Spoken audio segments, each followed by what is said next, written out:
Okay, I will call the meeting to order. Planning and Zoning Commission, June 22nd, 2022. Before we move down to the second item on the agenda after call to order, I thought I'd make a few announcements. Our last meeting, we discussed briefly group homes, and the question was asked what the situation was in the town. So I sent a message, an email to the town administrator, which said we learned from the town. We learned that the town attorney is currently working to resolve an issue related to group homes in Chesapeake Beach. Since he is reviewing the current rules, we have deferred consideration of zoning code related issues until we learn what his resolution is or recommendations are. The commission would appreciate being informed of the results of his review as soon as they become available so that we aren't working at cross purposes. Town administrator responded that she will certainly keep the commission informed on the status of group homes. During the last couple weeks, you received some packages from Sharon about the Board of Appeals. One meeting was last night, I believe. That was canceled. Canceled? Okay, well, there's some packages of what they are considering. They're there for your information, and not any action on our part. But I understand Chris will be providing a staff report a couple weeks in advance of the July hearing, July 18th. And when I receive it, we'll pass it on to commissioners so that you can see what the staff position is on those appeals. According to town zoning code, section 290-31, the Planning Commission's purpose is to advise the town council on all matters relating to the orderly growth of the town of Chesapeake Beach. More specifically, the Planning Commission, with the advice and assistance of town staff and/or retained town planning experts, shall prepare and adopt this is the ninth thing on the list, prepare and adopt an annual report in accordance with the provisions of Article 66B, Section 3.09 of the Annotated Code of Maryland. That code has been repealed and replaced with Maryland Land Use Code Annotated Section 1-207, which is annual report in general, and Maryland Land Use Code Section 1-208, annual report measures and indicators. As I look through it, it's basically a data report. You're welcome to check it out. Chris has drafted up the annual report. It's in your pile of papers that you have there. Rather than dig into it tonight, I would ask you to look at it and see if you agree that it's basically data that we, as the commission, don't generally have access to. It's a report that I think Chris can file without our discussion. But if you would like to discuss that report, let me know within a week and we'll put it on the agenda for the next meeting. Otherwise,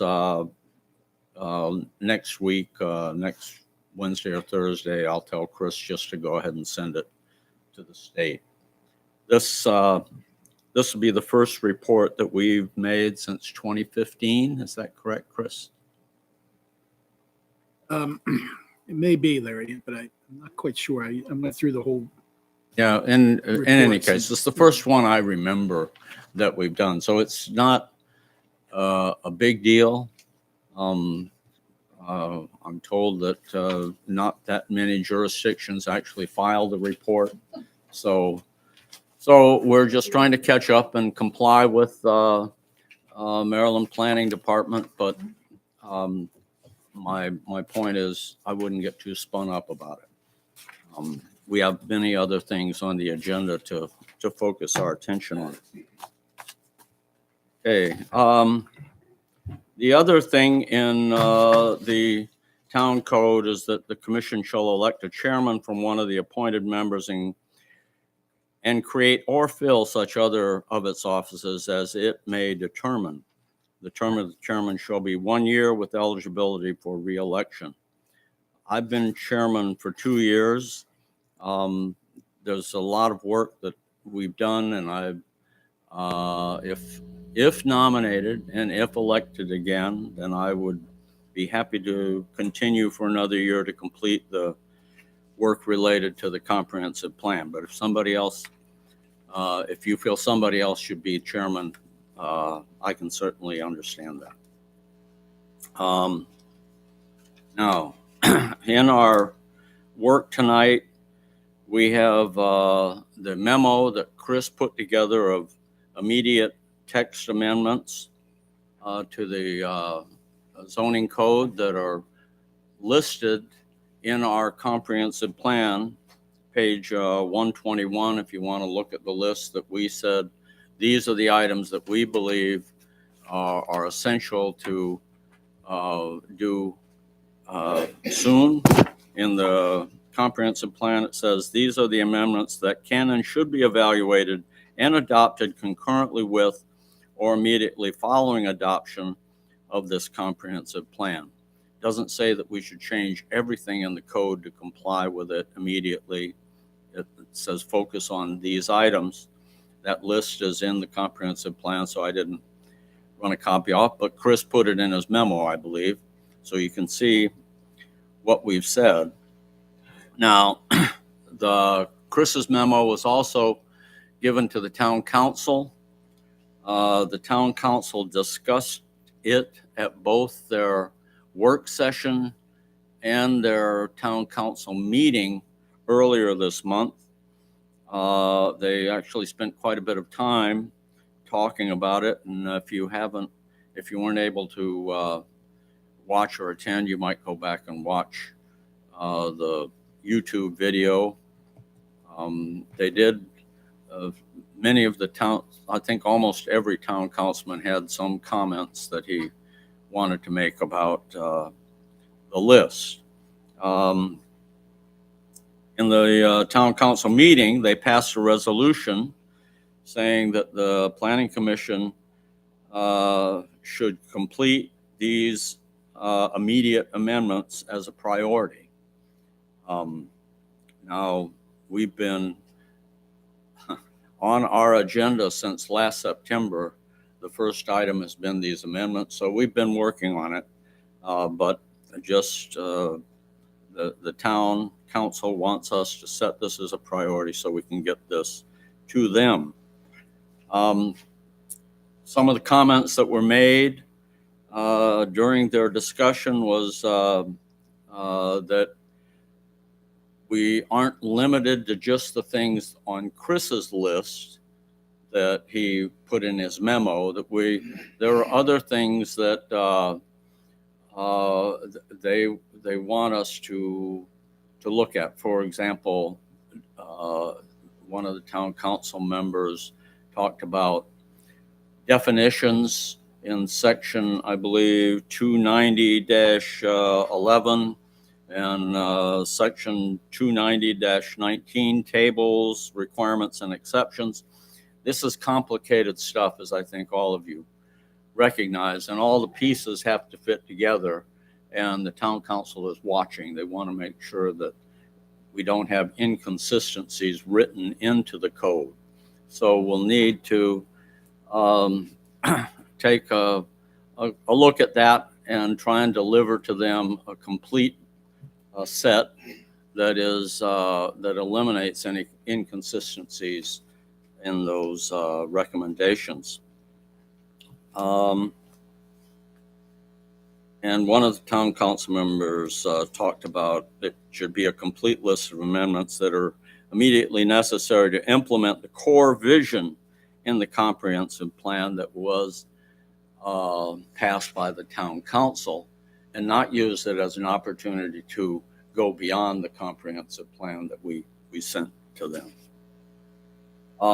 Once we adopt these immediate amendments, we will schedule and hold a public hearing before sending the recommended amendments to the town council. Similarly, the town council plans to review our recommendations and hold another public hearing before any amendments are adopted. So this should get plenty of public review, public opportunity to revisit if they miss it the first time. Let's see. To make this a priority, the Planning Commission has to focus on those essential actions to complete this task. Each amendment must be reviewed by the town staff to ensure it is consistent with other sections of the code. And we must also conserve town resources, because they aren't unlimited, and not get distracted and spend time on peripheral issues that are not directly related to this task. The town administrator will attend the July meeting and talk about the use of town resources. So if you have any questions about how we interact with town resources, that is Chris or Sharon or the town attorney, please bring those questions to the next meeting. She'll be here to talk about that and how we have to, as you might say, husband those resources to ensure we get their use, we use them efficiently. Based on my experience as chair, I want to formalize some of our work to help us focus on these town priorities and use the staff time efficiently.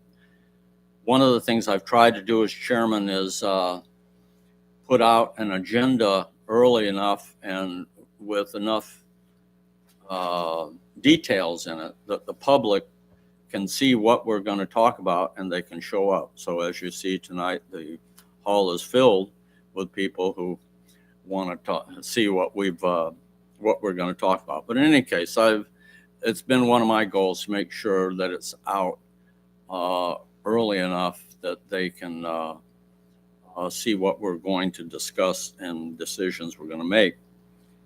I think it's also important that the commissioners have all the necessary information in time before each meeting to look at it and consider the questions that are going to be discussed and have that information and are ready to discuss it in full.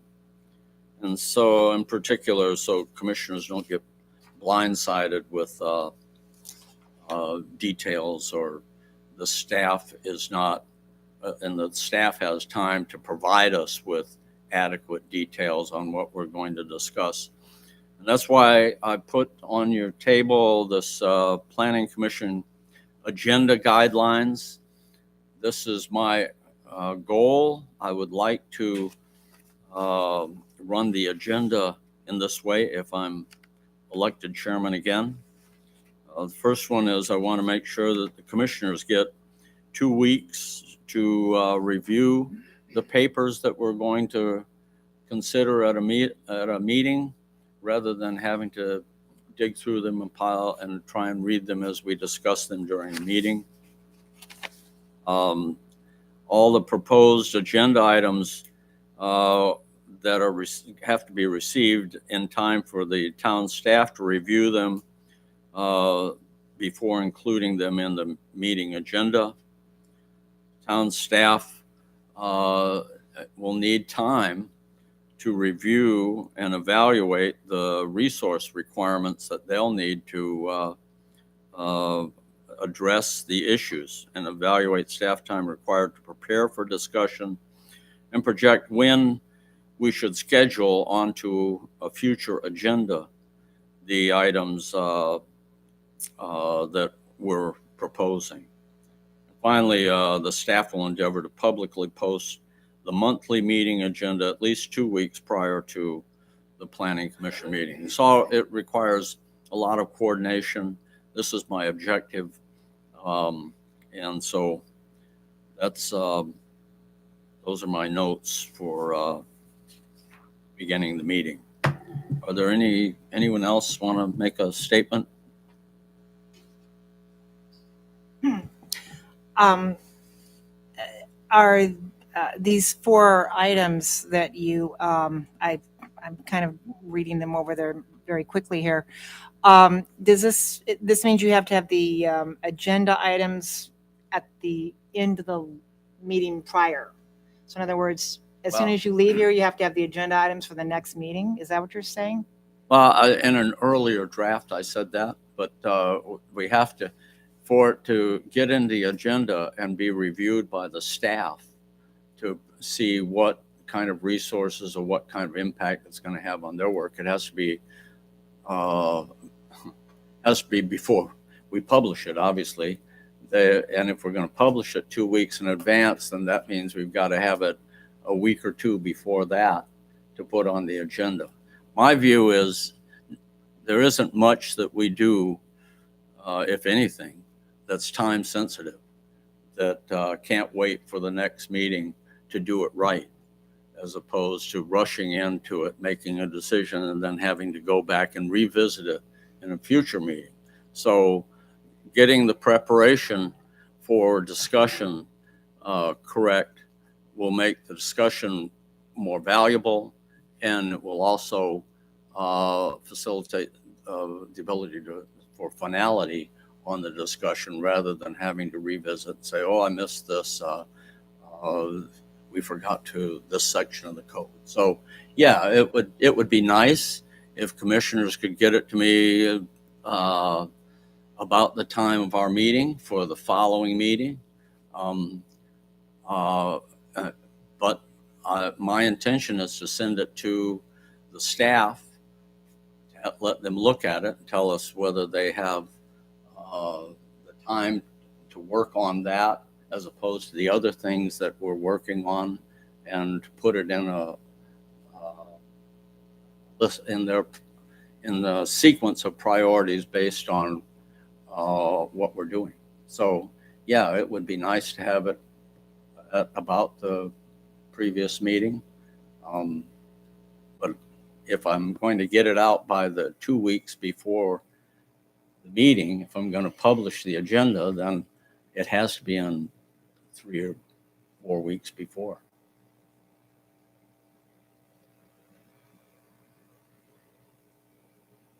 Chairman Brown? Yes. Well, there are items that during the meeting, like this evening's meeting, that we don't anticipate or we're not aware of, and that require, further information, further data, like last month's meeting about the group homes. That was certainly something we hadn't really discussed in detail. So I think I appreciate the idea that, you want to give, the town staff the document or the agenda items as quickly as possible. But I think that sometimes the meeting itself will generate what would drive what would be on next month's agenda. And I think we would, I certainly agree that, having more time to post the information, have more time to let people understand and prepare to discuss the matter. But I think it won't always be possible. I think to know, like tonight, what I'm going to talk about next month. I think if there was a week, 10 days after our meeting or a week, I think that would certainly be beneficial. Additionally, I think item number 3, who on the town staff is evaluating the resource requirements? Because I feel like that there's a lot of oversight, like who's deciding what our next agenda items will be. I mean, if something is hot and we need to talk about it next month, and let's say, would you as the chair decide, no, we're not going to talk about that next month, we're going to talk about it in 2 months? And I feel like who's making those decisions? Your question is who makes the decision about resource requirements? Who makes the decision where the agenda item will be scheduled? And yes, who of the town staff it says town staff will evaluate resource requirements. Who is that? If you can specify what the issue is, if it's a legal issue, it'd be the lawyer. If it's a zoning issue, it'd be the zoning administrator. If it's something outside of where the town administrator thinks we need to focus on in the near term, be the town administrator. The staff works for the town administrator. Those are her resources, and they aren't bottomless. They are limited, and she needs to be able to manage because it costs money and we don't have a budget. Right. I understand that we don't have a budget, but I also, it feels like this is a little bit of oversight I mean, one could say that this is a way to control what we discuss. And it doesn't feel like we're a deliberative body. And this feels like there's some autocratic control here about what we're going to talk about and in what order that we're going to talk about it. And it just feels like, I don't know, it feels like there's a great deal of control about what we will now discuss and when we will discuss. I mean, fiscally, I didn't anticipate that, Chesapeake Beach, the town I understand resources, and now it's like what we'll discuss. Sometimes we need information, and that would require Chris to be able to provide us that information to make a sound decision, as you were talking about. That's not arbitrary or capricious. But I think that, it just feels like this is a great deal of oversight, whether it's fiscal or whether it's town resources, when the item will actually be on the agenda.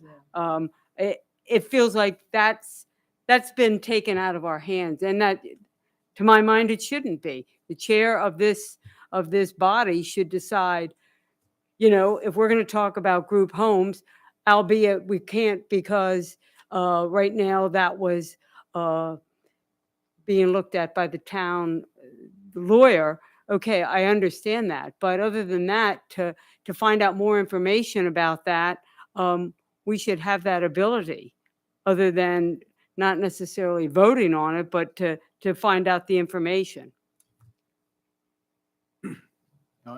Offered.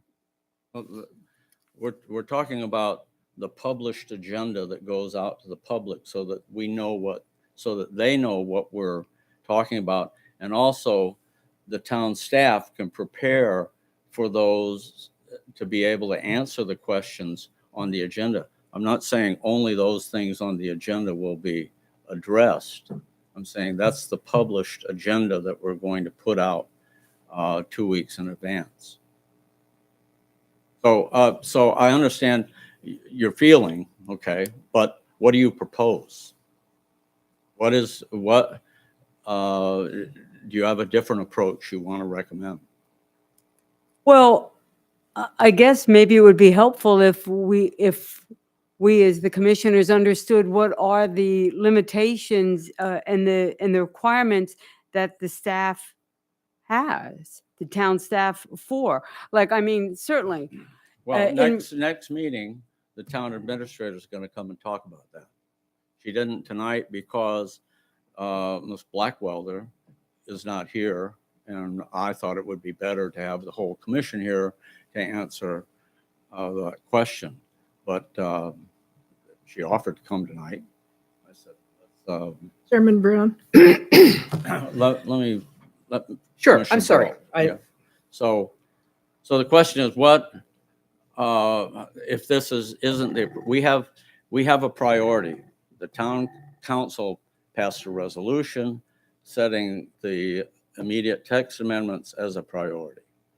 So how do we address that and avoid diverting off onto various issues like what the agenda is going to be, which I should probably cut this off now and get on to the business that we're supposed to be focused on.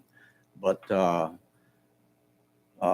if you have a suggestion. Well, um, I do have a suggestion. I mean, I think it would be very important for the planning and zoning commissioners to have a work session. With a work session, we don't have the public doesn't have the opportunity to call in. There is a lot of work. And what happens is just this. Last month when we met and Bayo, Italian Coastal came in, we spent an hour and 10 minutes. And either we have to limit the time the commissioners speak on whatever topic, or we have to ensure that a work session, every time we've asked for a work session, we again go back to, well, it behooves the town resources. And I understand that there's a recording requirement. I understand people's, have other obligations, but it certainly would help planning and zoning. If we're going to get on through things, it would help to have a work session per month as well as a planning and zoning meeting. Okay, so you're proposing that we have an additional work session every month. Yes, until we get through these things, these hot items. Yes, I do. We have a lot of work. And like I said, either that, I mean, in the interim, we could limit the discussion, but I think that hasn't helped us. We still have a enormous amount of work to accomplish, and we haven't been able to. Okay? Yeah, I think it's almost too bad that the town administrator wasn't here, because I'm looking at resource requirements, staff time, and I'm just not clear what we are requiring them to do that it seems to be outside their ability to provide. I mean, I don't have a clue. I really don't have a clue. I read this and I thought to myself, and then the idea that the staff would project when an agenda item is going to be put on the agenda.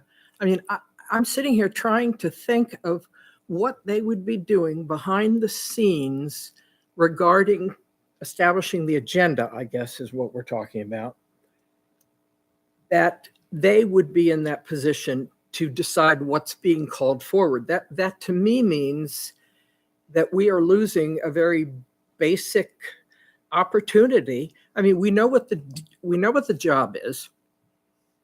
There's a lot of material in this. I would be grateful, honestly, for a work session. This is, I mean, it's a very dense subject matter. It is a very important subject matter. It affects every business and person in town. And it would be helpful to me not to come into a meeting with a limited time on something that's so important. And the idea that the staff would decide when it was going to appear on the agenda seems not right. Larry, it seems like you had 5 before. Did you not have 5 things you were going to put on here? Yeah, You I cut one off. I combined them essentially. Well, I find it somewhat punitive. I don't know. I think everybody here, and I know I would speak for Lori as well, everybody has been working so hard on their own time, trying to research things on their own, not really taking up Chris's time to ask questions, because I've been on other planning commissions and city councils. We've had access to staff and we've asked questions before. We've had workshops before. Here, it's kind of like we just have to come to a meeting and know what everything means and what every term means and what. This is a very challenging job for most people who aren't familiar with planning and zoning. I mean, poor Kelly, when she comes in here, she's going to look and she's going to run out the door, I'm afraid.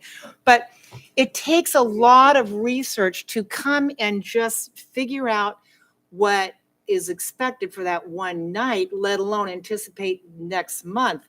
But I can tell you that for any one meeting, I'm spending, I don't know, probably 15 or 20 hours trying to research and understand and go and look at neighborhoods and all the things that it takes to really gather information to make a logical opinion and an opinion that really is something that means something to this town.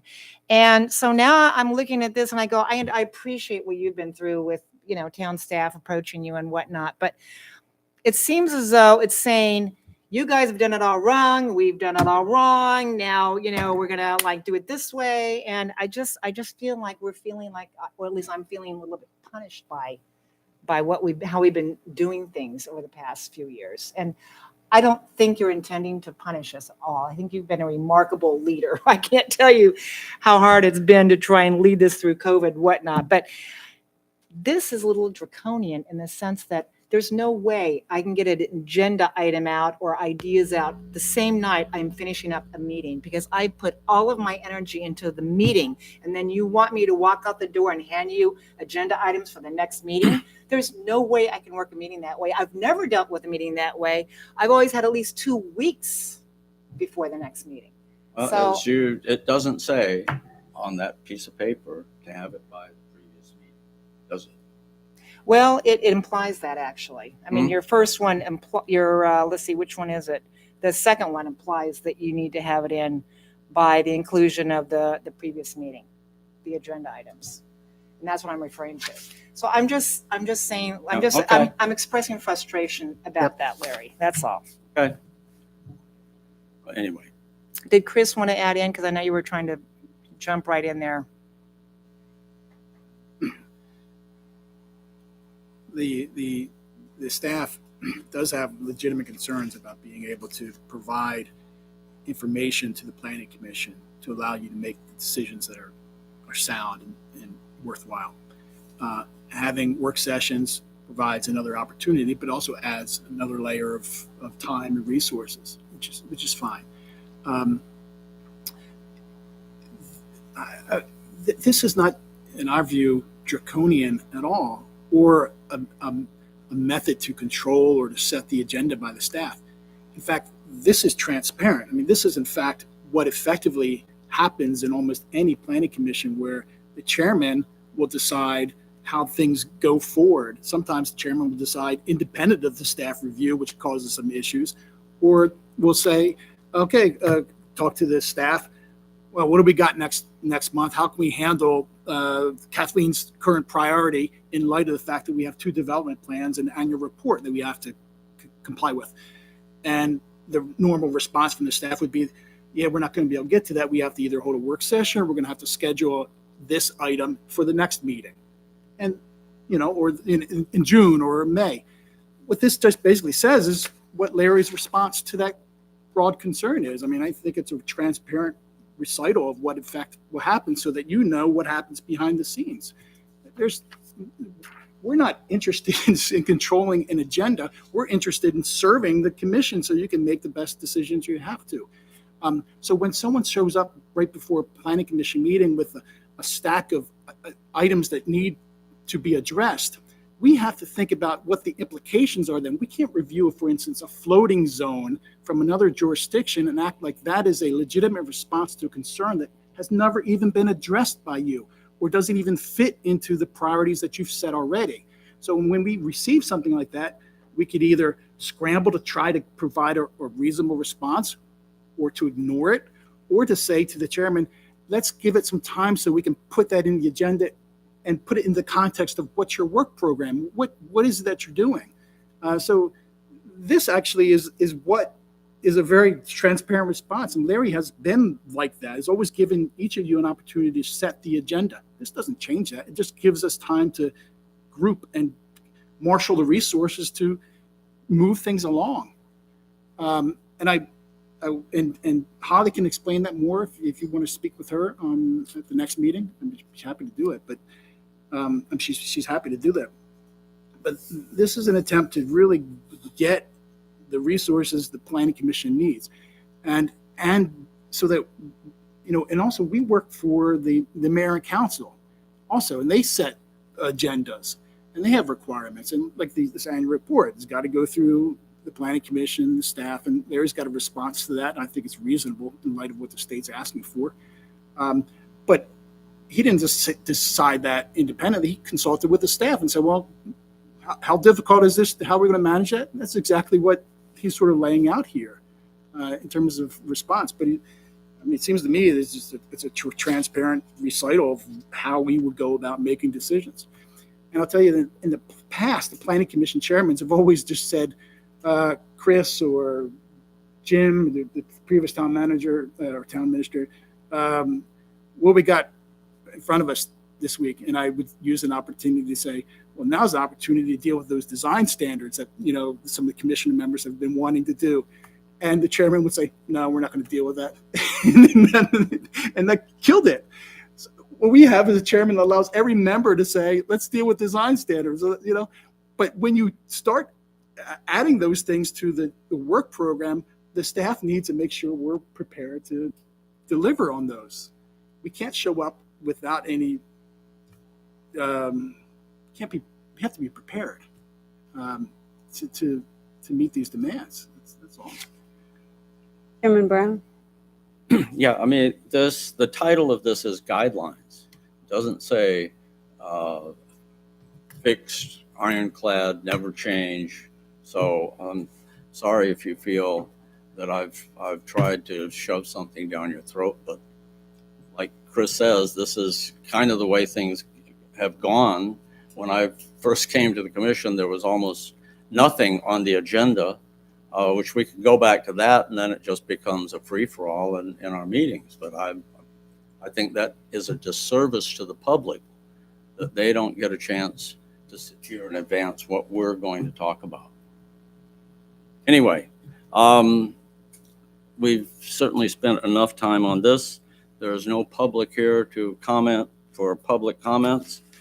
There's no new commissioner to welcome, but I will tell all of you that the new commissioner, Kelly Hahn, was confirmed by the town council at the last meeting.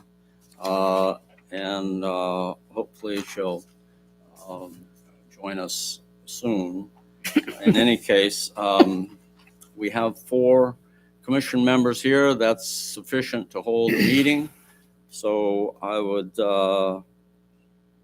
move on to the next thing, the election of the commission chairman. Chairman Brown. So it may be that Larry. they need a different chairman. Chairman Brown, Yes. we have to go back up and approve the agenda and the minutes. And we have a letter from someone that would count as yeah. a comment. Yes, I Right. said I would read that. Yeah. I would read that into the record. So first we need to approve the agenda. Chairman Brown, I have some We have a things. motion to approve the agenda. Oh, I would move to approve the agenda. You have a I'll second? second. Okay, Comment? yes. I'd like to add a few things to the agenda if I could, please. The first thing is I'd like to add that we need to elect a vice chair. Okay. And the other thing that I am not even sure I need to add, but I think we should for form, is that we do have on Amendment 1, we're discussing the building height. And I was just going to add building height definition and the measuring of building height to that particular amendment. So it's pretty much just part of Amendment 1. Right. So I will That's what I officially figured we approve. would Take it up. Yes, so we can add it to the agenda or not, whichever one you want to do. And that would be that. So I move to approve the agenda with those changes. Okay, so the change is to add vice chairman to number 6. What other change? And then adding the height definition Hmm. and the height measurement standards to Amendment 1. Chairman Brown? Do we have can we get a vote on that? All in favor of We need a second. making the, We need a second to the, we had a second. Kathleen seconded. on the amendment. No, you're right. Right. So do we have a second for those amendments to the agenda? I second it. Okay, all in favor? Aye. Now, Kathleen, you had something? I was going to add an amendment to amendment number 6. I wrote for consideration.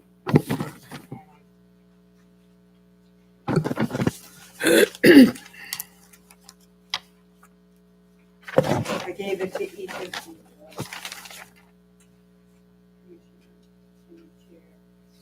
Amendment 6. Oh, right. I'd like to have that added to the agenda. If I could. This is the piece of paper that you passed out. Yes, that would be it. Okay, well, that's Amendment 6 is on the agenda, and this is there, so that's part of Amendment 6, so. Mr. Rudke, any changes to the agenda? No. Okay, all in favor Second. of the Second. agenda as I need a amended? second. I need a second. second to Katz. I'll second it. Okay.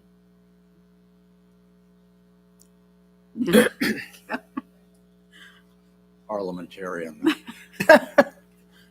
Okay, all in favor, say aye, please. Aye. Aye. Motion passes. And now we have the minutes from the May 25th Planning and Zoning meeting. Do we have a motion to accept the minutes? Actually, we need to take a vote on the agenda as amended. I True. thought that's what we just did. I move to approve the agenda as amended. Okay, I second. We second. okay. Any further discussion? No. All in favor? Aye. All right. Approval of the minutes for the May 25th Planning and Zoning meeting. I approve. Do we have a motion to approve? Motion to approve. I second. Okay, any discussion? I would like a comment, please. Okay. On number 1.5, subsets 5, it says you sent a final version, posted on the town's website, and sent copies to the commission. Somebody sent copies to the commission of the comprehensive plan, but I didn't receive one. No, and it said the final version will be posted on the Okay. town's website and copies. So that distributed. has not happened. And then the other thing is on number 6 on the next page. Under P for permitted use, C for conditional use, or SE special exception.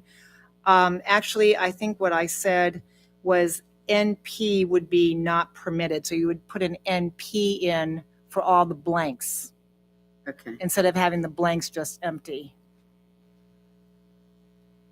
so you want the NP, the letters, The letter's NP for not permitted, right? right, with the word there that says not Right, permitted. you Chris, want isn't that what we NP. came to the conclusion That of? would- So yes. that's just a correction that NP would be not permitted.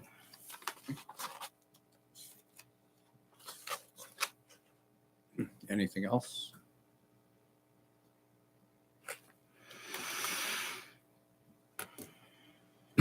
Anything else? No, I'm sorry. Sorry. Okay, so we have a motion to amend the minutes. I'll We have a second it. second. All in favor of amending the minutes? Aye. Aye. Aye. Motion passes. Okay. Now, public comment. We received this from Miss Susan Webster Page of 3907 27th Street, Chesapeake Beach. She says in her comment that the drafted text as written is not consistent with the newly approved comprehensive plan, as it does not promote the conservation and restoration of the existing historic cottages. Rather, it states that the town will encourage and facilitate redevelopment and infill in the RV2 area. This is really an affront to the real home owners who have loved and improved their homes and gardens. Of course, The flippers and strawmen will be delighted, to say nothing of the joys of developers and their builders, realtors, etc., will feel if this amendment passes. Thank you for your consideration. This was regarding the drafted amendment definition of the new RV2 area. Okay, we have no other public comment, I don't believe. So we will move to the election of the commission chairman. Do we have a nomination for chairman and vice chairman? Chairman Brown? Yes. I would like to nominate Cindy Greengold as the chair of the Planning and Zoning Commission. All right. So, Second. Oh, I'm sorry, second. okay, all in favor of Cindy Greengold becoming chairman of the Planning and Zoning Commission? Aye. All right, motion passes. We have a new chairman. Would you like to take over as chair? Yeah, and can I just stay here or should I move? I would then like to open up the nomination for vice chair. And I would like to go ahead and nominate Kathleen Baralt for vice chair. Did I have a second? Okay, any other nominations? Okay, all in favor? Aye. Of Kathleen Baralt? Aye. Okay, Kathleen, vice chair. Okay, let's go ahead to discuss zoning ordinances changes necessary to implement the recommendations, and let's go down to presenting the zoning map. Mr. Jakubiec. Okay, we included with this packet the zoning map that the commission has seen on a number of other occasions. This is the reflection of the comprehensive rezoning. It's changing the zoning map so it matches up with, or at least is designed to implement the land use plan.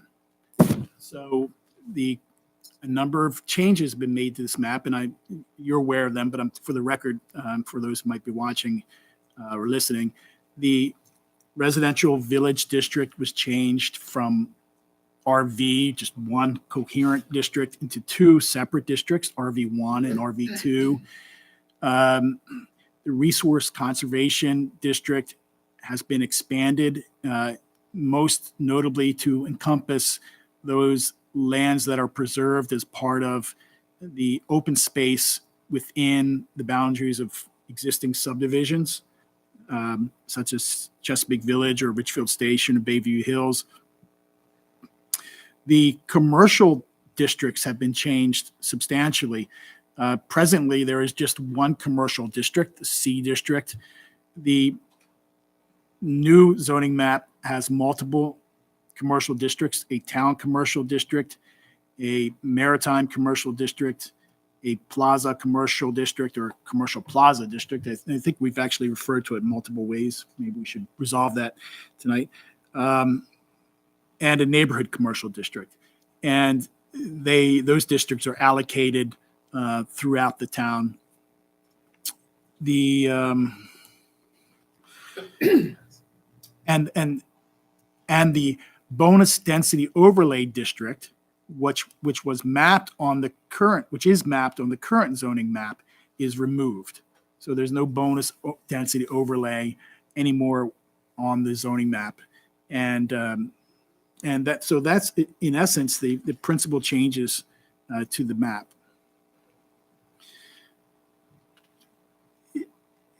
Do the commissioners have any questions and any lingering concerns about the map? And Ms. Radke, do you have any concerns?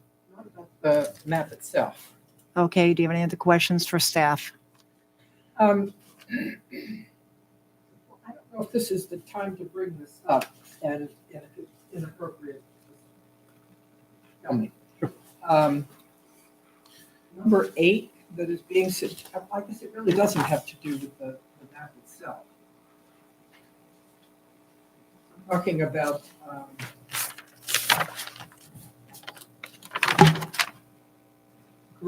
tourist homes, short-term rentals. That is not reflected on this map, is that correct? No, this map just has the mapping of the districts, not the types of uses that are Right, okay, permitted. well then I'll get to that another time. I'm fine with the map. Ms. Brault, do you have any questions for staff? No, I do not. Mr. Brown, any questions for staff? No, I'm fine. Okay, let's bring it back. Do I have a motion to approve the zoning map? I'll second. All in favor? Aye. Aye. Okay, approved. Number 2, present 290-19 tables, requirements, exceptions that is consistent with the approved comprehensive plan, zoning districts, and building height limitations for commission approval. Mr. Jakubiec. This table is being amended to reflect the fact that the districts are changed. So again, rather than having an RV district, we have an RV1 and RV2. So we've added columns for each of those those districts. The columns have been added for neighborhood commercial, town commercial, commercial plaza, and maritime commercial. And the columns for commercial and maritime have been removed. Now there are some substantive changes to this map too, and these are things that have been discussed and are part of the other zoning type of amendments. First, the maximum building height in the residential high density district is changed from 50 to 35 feet. The maximum building height in the maritime district is changed. It is removed. It was 70 feet. It's removed by virtue of the fact that the entire column on the maritime zone is changed. And within the maritime commercial zone, the height is 35 feet. So in effect, across the board within the town, maximum building height would be capped at 35 feet. I know we're going to be discussing how that would be measured. And lastly, the results of last month's meeting was to change the percent open space on in a number of the residential zones so that it is 35 feet or 35%. So presently in the residential village zone, the maximum open space on a lot is 15%. With this change, both in the RV1 and RV2, it would be 35%. And in the residential high density zone, it's being changed from 15% to 35%. So in all the residential districts, it would be 35%, except for the residential low density, where it is currently 40%, it would stay 40%.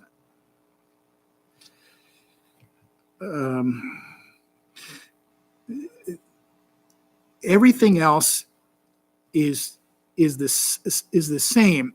And by that, I mean, with the removal of for instance, with the removal of the commercial zone, I kept the commercial zone standards the same so that for instance, in the town commercial where residential is allowed,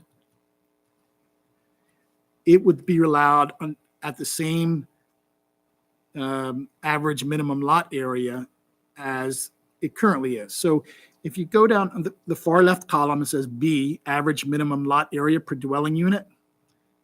And move across the table to the right. You see where commercial is, the commercial column, it's been removed, stricken. You'll see 3,600 square feet. That means if you wanted to do an apartment above a building, commercial building, or as part of a commercial building, you would only get one apartment for every 3,600 square feet of space on the lot. Of course, you have to do other things like apply parking for it and other things, but this is sort of the base that you're allowed. I just moved that 3,600 over to the town commercial district, but I removed it from the NC district and the CP district and the MC district Now, these are commercial zones, but these are zones that are not permitting residential development under the other parts of this code amendment. Mhm. Okay, so it's consistent.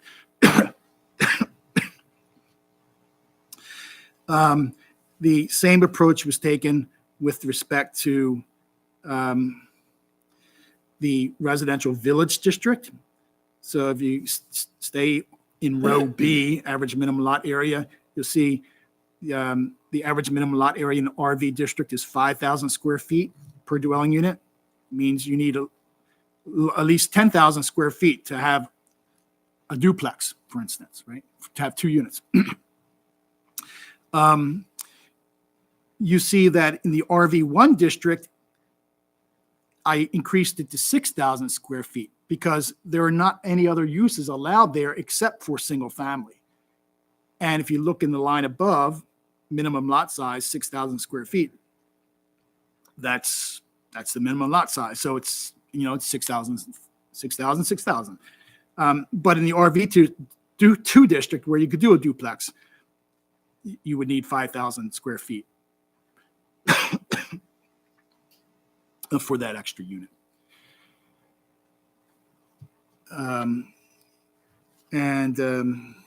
So that's essentially it. Those are the changes. Any questions of staff? Mr. Brown? Yeah, the minimum open space G under RV1 and RV2, you increased from 15% to 35%. Yes. Why? That was the decision of the planning commission at the last meeting. The vote of the commission was to So increase those. what's the smallest lot size or the average lot size in the RV1 and RV2 areas? The average is under 6,000 square feet. But I don't know what the actual average is. There's a variety. Many of the lots are quite small, 2,000 square feet, 2,500 square feet, 3,000. There are not many over 6,000 square feet. There are a few. But there are quite a few that are 2,000 and There's 2,500. almost an even distribution of lots among these various sizes, owing to the historic subdivision of this whole part of town. I know my lot size is 3,300 square feet. Yeah. So 35% of that has to be open. 35% of a 2,500 square foot lot means essentially they're undevelopable, unrenewable. This discussion we did have this bit of a discussion at the last meeting. And I think what this effectively means is that anyone seeking to redevelop their lot or to add an accessory building, a shed, or build an addition on these smaller lots are going to have to go to the Board of Appeals and seek a variance to this particular standard in the code.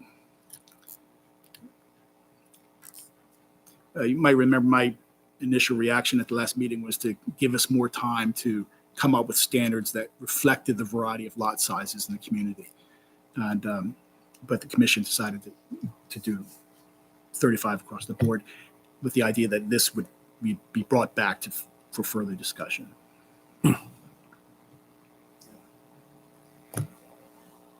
Ms. Brault?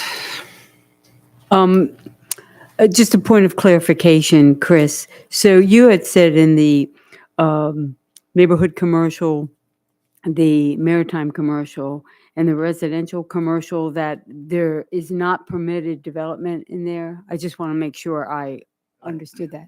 Not Re- permitted. Residential. Okay. Residential Okay. Thank you. Ms. Redke? No, I don't have any questions on this.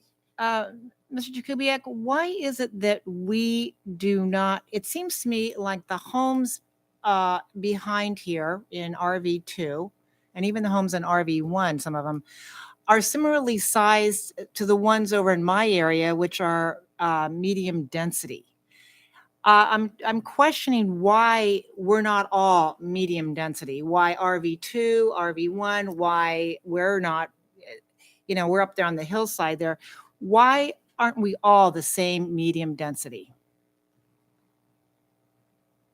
In the current or the previous comprehensive plan that was adopted in 2002, and I can't remember the plan before that, but it envisioned a more of a mixing of uses in that zone to allow, and the Planning Commission at the time came up with the term village, thinking that within certain conditions, you could introduce low impact commercial uses and offices, but didn't feel that was suitable further down and further removed from the core of town.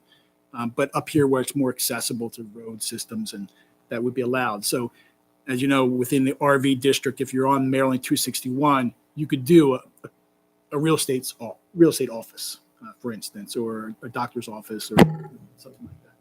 So, but prior to that, even before that, there was a distinction in the allowable lot sizes.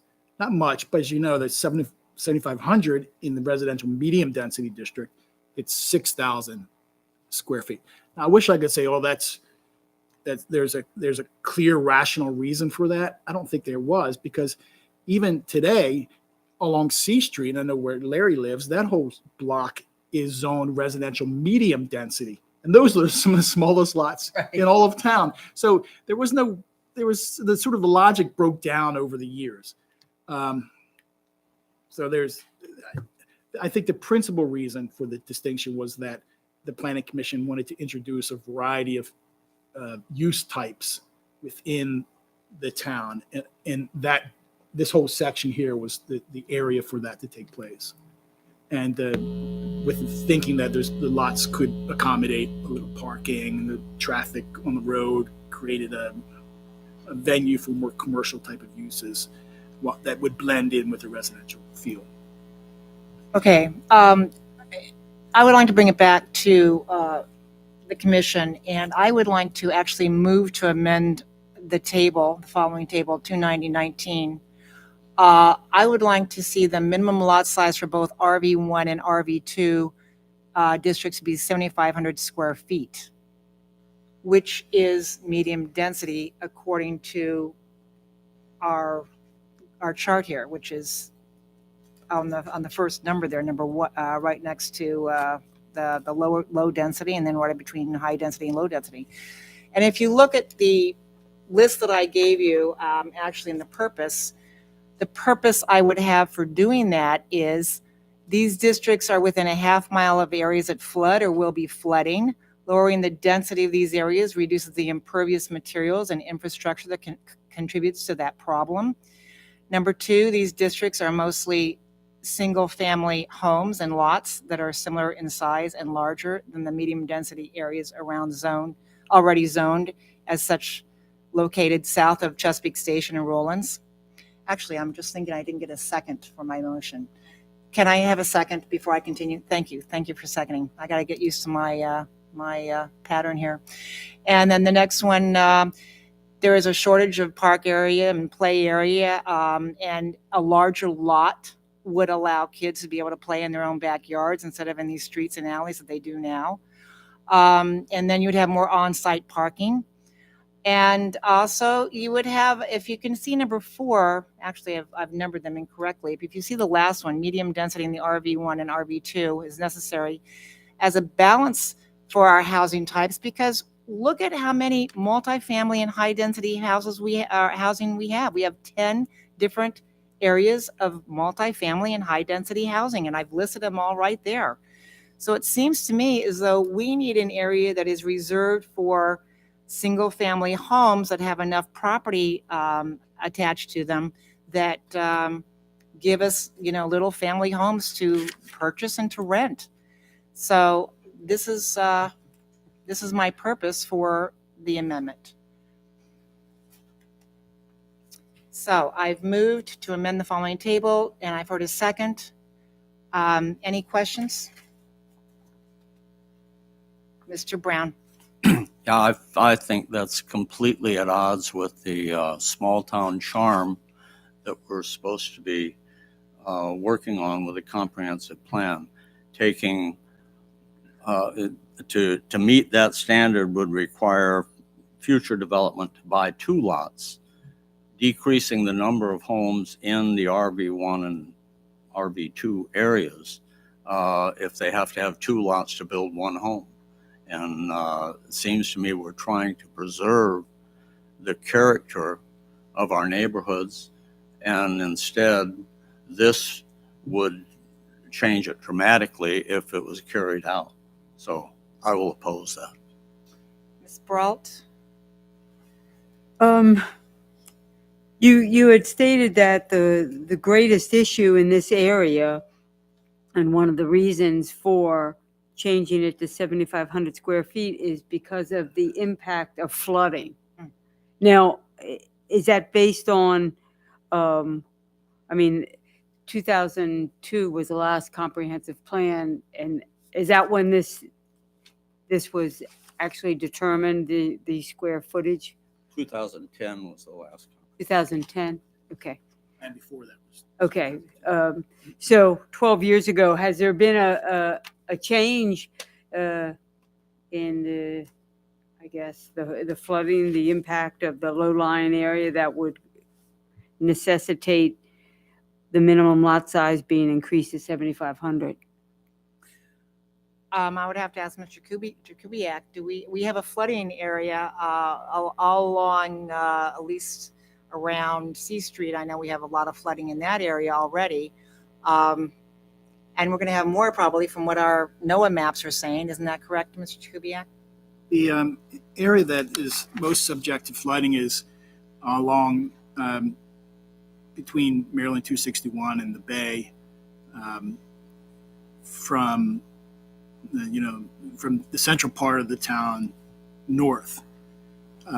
So the large RV2 area is not in the floodplain today, and is not likely to be impacted by sea level rise moving forward. But the RV1 closest to the water's edge, yes, that's the floodplain maneuvers through that area all the way up to you get to North Beach. The floodplain crosses Maryland 261 near David Street. So if you look at your zoning map, you'll see the RV1 just south of the word First or First Street. That neighborhood has areas that are prone to flooding, being so close to the marsh. But by and large, the bulk of the RV district is not subject to flooding. Anything more? No, Okay. Nothing and further. Jan, do you have any comments about that?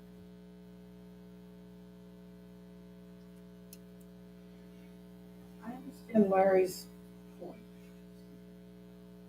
I understand Larry's point. In RV2, I guess what I'm saying is I don't know that it needs to be changed. That's what I'm saying. If they have to buy 2 lots, I mean, it's if a builder wants to redo something, they're going to do whatever it takes. And I guess Cindy, I just don't see the reason for it. I mean, it doesn't resonate with me. Okay. Okay, there's a motion on the table. All in favor? Aye. aye. And all opposed? Okay, the motion goes down. Then we're going to go to the common open space requirement, 290-19N. Mr. Jakubiec? So we can keep track of it. Does this mean the planning commission is okay with this table? Yes, I'm sorry, let's go back and make a motion to, would anybody want to make a motion to approve the 290-19 table requirements and exceptions? We need to make a motion on that table Yes, I and approve it. I'll second that. Okay, there's a motion from Jan, there's a second by Sharon. All in favor to approve? No, second by me. Second, I'm sorry, Sharon. Yes, Kathleen is second. All in favor? Aye. Aye. Okay, that is approved. Thank you, Mr. Kubiak. Okay, now 290-19N. Okay. this amendment addresses common open space in future residential developments. And I just want to get my bearings straight here on what I previously had drafted. Yeah, okay. So if you look at the 290-19N common open space requirements, which is in the agenda, it's under number 3. Continue discussion from previous meeting on changes to common open space in housing developments. Just wanted to remind everybody that the word common was added to this provision that previously just simply addressed open space. Now the reference is to common open space, meaning it's made available to all the owners within a development. And we added the word for the purpose, for the natural retention of stormwater and floodwaters. The words "and floodwaters" was added as a purpose of requiring common open space. And then in items C, D, and E are new. Those are not in the current code, and they are proposed as new additions. And I wanted to call everyone's attention to item E. Commissioner Greengold alerted me to this right before the meeting. There was a typo. The provision should read, no part of the common open space requirement of this section shall be satisfied through a payment of a fee in lieu of providing that space. The word not is a typo. It should be removed. The word not after shall should be removed. So in essence, this would require a minimum of 1,000 square feet of common open space per housing unit within future residential developments. And 3/4 of that open space needs to be improved as recreational area. It can't simply be set aside for stormwater management or flood retention. Those are important, and there needs to be, obviously, with every project, some amount of consideration for that. But at least 3/4 of the common open space has to be devoted to recreational area. These open spaces would be owned and maintained by the homeowners association or a similar entity. And I guess I just mentioned item E earlier. No part of the open space requirement can be satisfied by paying the town a fee in lieu of providing the space. Thank you. Any comments for staff? Jan? No. Kathleen? None, thank you. And Larry? In A, isn't there an extra word there? The first sentence, shall be provided within all future residential developments. Holdover, extraneous should be removed. The word all, Each. The word each, within all future. yes. Thank you. And so this section 290-19N only applies to areas that have a homeowners association or similar entity. Not necessarily, but it would be incumbent upon the developer to institute one, create one when, as a condition of the development approval, so that there was an entity to maintain the open space that the developer provided. So you have to have a homeowners or similar association for this 290-19N to apply. Well, I mean, it doesn't apply to RV2 and RV1. it could if there was an RV2 project that created a townhouse, a project, it would have to create open space, and it would have to form an HOA to maintain that open space. So if they were going to build a townhouse, they have to also form a homeowners association. Right. Or some other entity as a way of maintaining the open space. But the homeowner doesn't own it. The townhouse owner wouldn't own it. It had to be this other entity. It That's just the way I read section D. And maintained by some other entity. some entity other than the town would have to maintain it. Since the open space is not on the fee simple lot of the homeowner, some entity would have to be responsible for maintaining it and owning it. So the open space, you'd have each of the townhouse lots, and then there'd be an outlot held in common ownership for the open space. There, I guess what I'm trying to picture this in the RV1 or RV2 area, Right. which there really isn't any land to develop there. Well, not necessarily. There are few lots where something like that could happen on a small scale. For instance, on Cox Road, there are a number of larger lots. And, where Cassidy Courts is a small collection of 10, 11 townhouses there. So if that project were developed under these regulations, there'd be a common open area with a recreational amenity made part of it, and it would be owned by the HOA, just like the HOA maintains the parking lot in that subdivision now. Right, right. I guess I'm trying to figure out what the minimum size of a residential development would be for this to become applicable. I mean, Right. you have a lot, you build 2 townhouses on it, and then is it applicable then? Right, I see.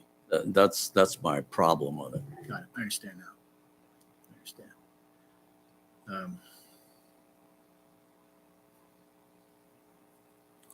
Well,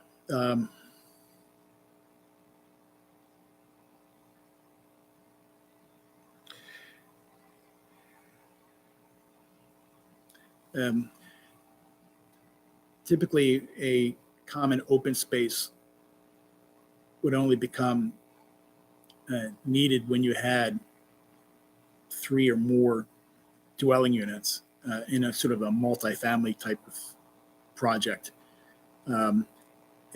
A duplex wouldn't create a need for common open area because you'd have the lot area, the open space on the lot itself, and it, in all respects, has the character of a single family pattern. So That's not what it says. right, yeah, I'm just So, talking yeah, out loud. trying to figure- it needs to be clarified with Right. one threshold where this applies. Well, I'm in agreement with that. I'm just trying to Yeah, figure think out through what it. that would be. But typically, common open space is not required except for when projects are actually being, when there's something other than a single family lot or a duplex. It's something when you introduce an apartment complex or townhouse or some kind of multiple units. Or a subdivision, if a new subdivision were created, creating multiple lots, then, yeah, the heritage. The heritage doesn't have a common open area, right? Yeah. So the future heritage, if that were ever even possible, would have an open area. I would like to make a motion, please. Can we bring it back? Is there any more questions? Can I just bring it back to make a motion? I would like to move approval of 29019N with the deletion of the word each in subsection A and the deletion of not in subsection E and the addition of line F. This applies to 3 or more housing units. Do I have a second? I'll second it. Any questions? Any issues? Where does the 3 or more housing units? I come? was adding F. Number F, this applies to 3 or more housing units. You would have to add that. Developments with 3 or more housing. That's right. units. Mhm.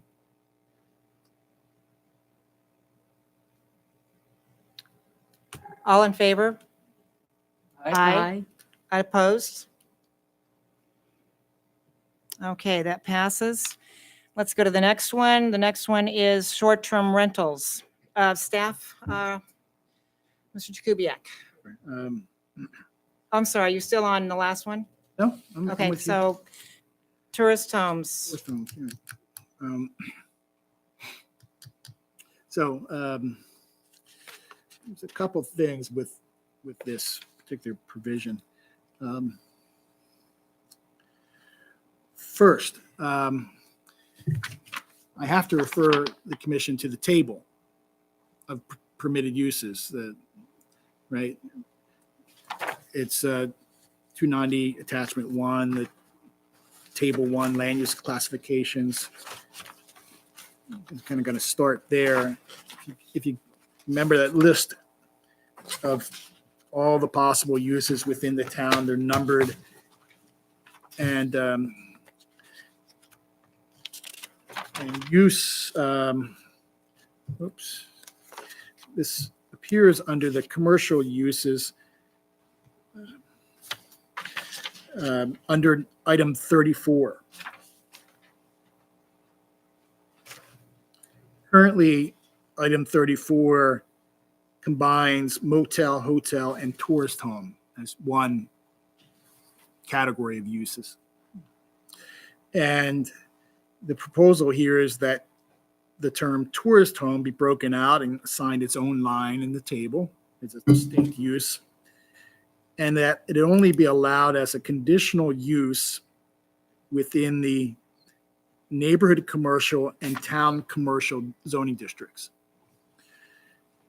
This comports with the town council's action to allow tourist homes within the commercial use or commercial zone. We don't have a commercial zone anymore with this, so I added it to the NC and the town's TC, town center or town commercial and neighborhood commercial zones as conditions. And the conditions are shown in the amendment. So we can kind of turn back to the agenda and go to number 4, at the bottom of the page. Skip the definition for a second. Go to item B, amend section 290.11R to remove references to tourist homes, add new 290S, and re-letter the subsequent section accordingly. In other words, we're creating a new section called 290.11S. And 290.11S is that group of conditions. So when you go to when you're in the table and you see the C, go across the table, you see the reference in the code to the conditions. Those conditions would be at section 290.11S, and they're shown here on the next page. And there are 3 conditions, A, B, and C. So just for the record, tourist homes, AKA short-term rental, conditional use in the NC and TC districts, subject to requirements of the district where located and the conditions herein provided. And first, A, the use shall be contained within a single-family dwelling or dwelling unit accessory to a single-family dwelling permitted in the zone where located. B, the lot shall have at least 2 on-site parking spaces.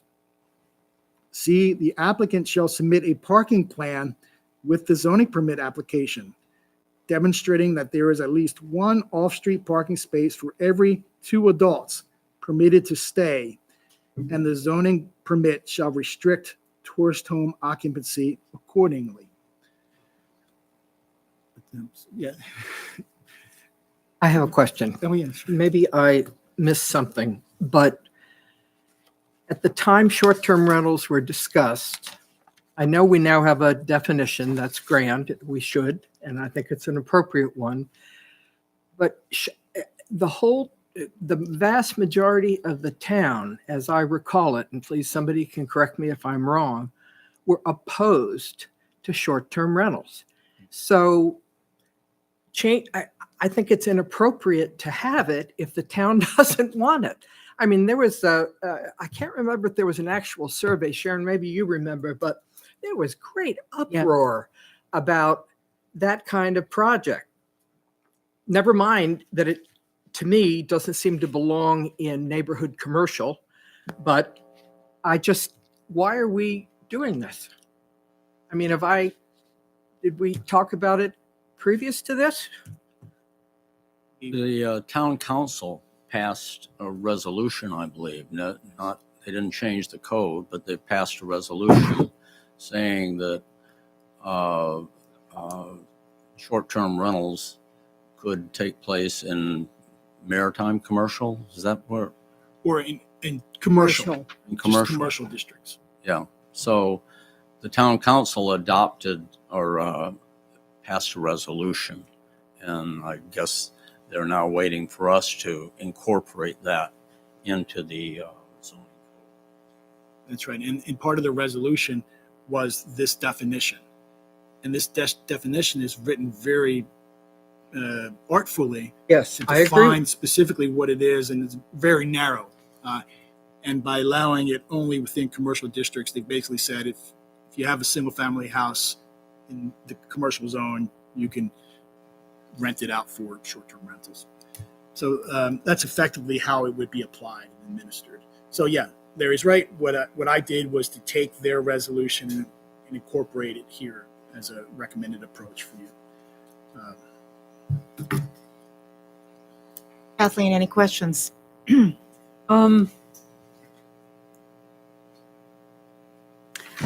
B and C seem in conflict. They seem to be saying the same thing. The B says the lot shall have at least 2 on-site parking spaces, and then C says they'll have a parking plan. I mean, it gets more specific for every 2 adults permitted to stay in the zoning permit. Do we need both of those? I think so. So every single family lot should have 2 parking spaces under our town code. And so since these are commercial or residential buildings that are kind of converted to, that are being used for commercial purposes, the on-site parking requirement that is associated with residential use would remain stable. And in this, item C says, but, in the event that it's a bigger house and they have more than, they have multiple people coming in there, as the zoning permit is issued, we'd like to see that they have an additional off-street parking space if they're going to allow for more people to stay there. So really, the B is that the tourist home has to have a minimum of 2 on-site parking spaces. And then based on the occupants, then that would be increased. So why could we just kind of put them together? Sure. Yeah, I have Madam Chair, if I may. Yes. I'm in neighborhood commercial, right on Bayside Road. And we had a store for years and years on the corner of 16th and Bayside. So we have a parking lot that, could take as many as required. But I'm trying to figure out, commercial's going to have its own requirement for parking. And this is in addition to that. I can't even imagine where this could even go in neighborhood commercial. I mean, I maybe I'm not understanding, but I mean, all the little houses, neighborhood commercial is limited to what? 15th Street to To the 17? the school is, up. goes into Fun example town, right? precisely. So I'm at Goes to 14th 14th to Street 18th. to 18th, yes. 14th to 18th. But down to 14th just on the east side, up to 18th just on the east side. But the core is really between 17th and 14th, 15th. And there's also neighborhood commercial that encompasses the where the Ludo's Pizza is, on the north side of town next to the volunteer fire company.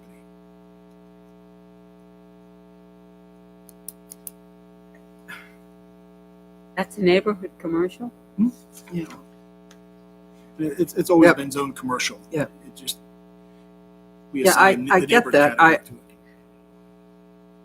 I guess I would think that the tourist, I mean, if we're even going to have it, which I'm opposed to anyway, but there's a resolution, so we have it, that this section ought to have what's both, what's required parking wise for commercial, as well as the additional burden of you know what I'm saying. Understand. So the analysis at the time of permit, you basically, the zoning administrator would say, okay, does this project, does this lot have the parking that's required for its commercial use now? If it's deficient, got an issue.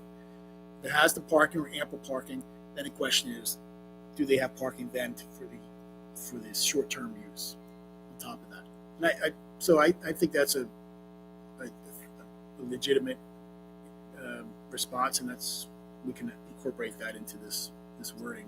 Yeah, because otherwise, if somebody who's thinking about doing this, they see the two on site and everything else, and they're not, they just need to be apprised of the fact that it's way more than that. Parking requirements will be vastly exceeding two on, I mean, am I not right? Or Yeah, but do you think that C wouldn't, if I were reviewing a plan, wouldn't I do effectively that? I mean, I'm basically saying provide a parking plan, and I guess what you're saying, what you'd like to see here, is saying that the parking plan should include a computation of the parking required for the commercial use in addition to the short-term rental.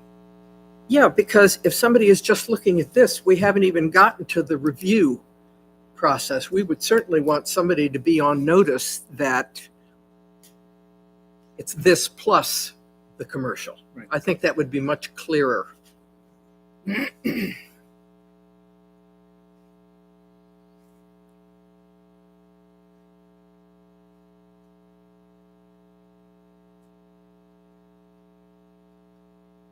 Anything else, Jan?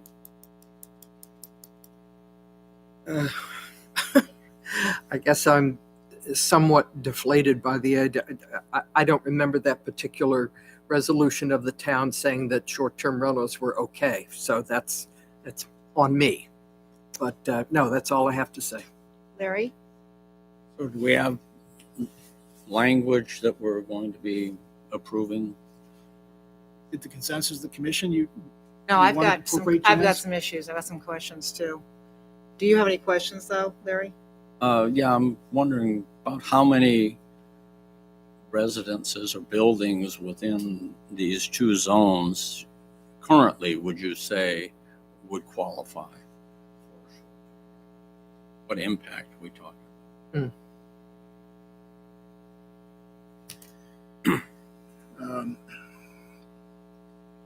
Because it almost reads to me like you have to build from the ground up a place to satisfy these rules.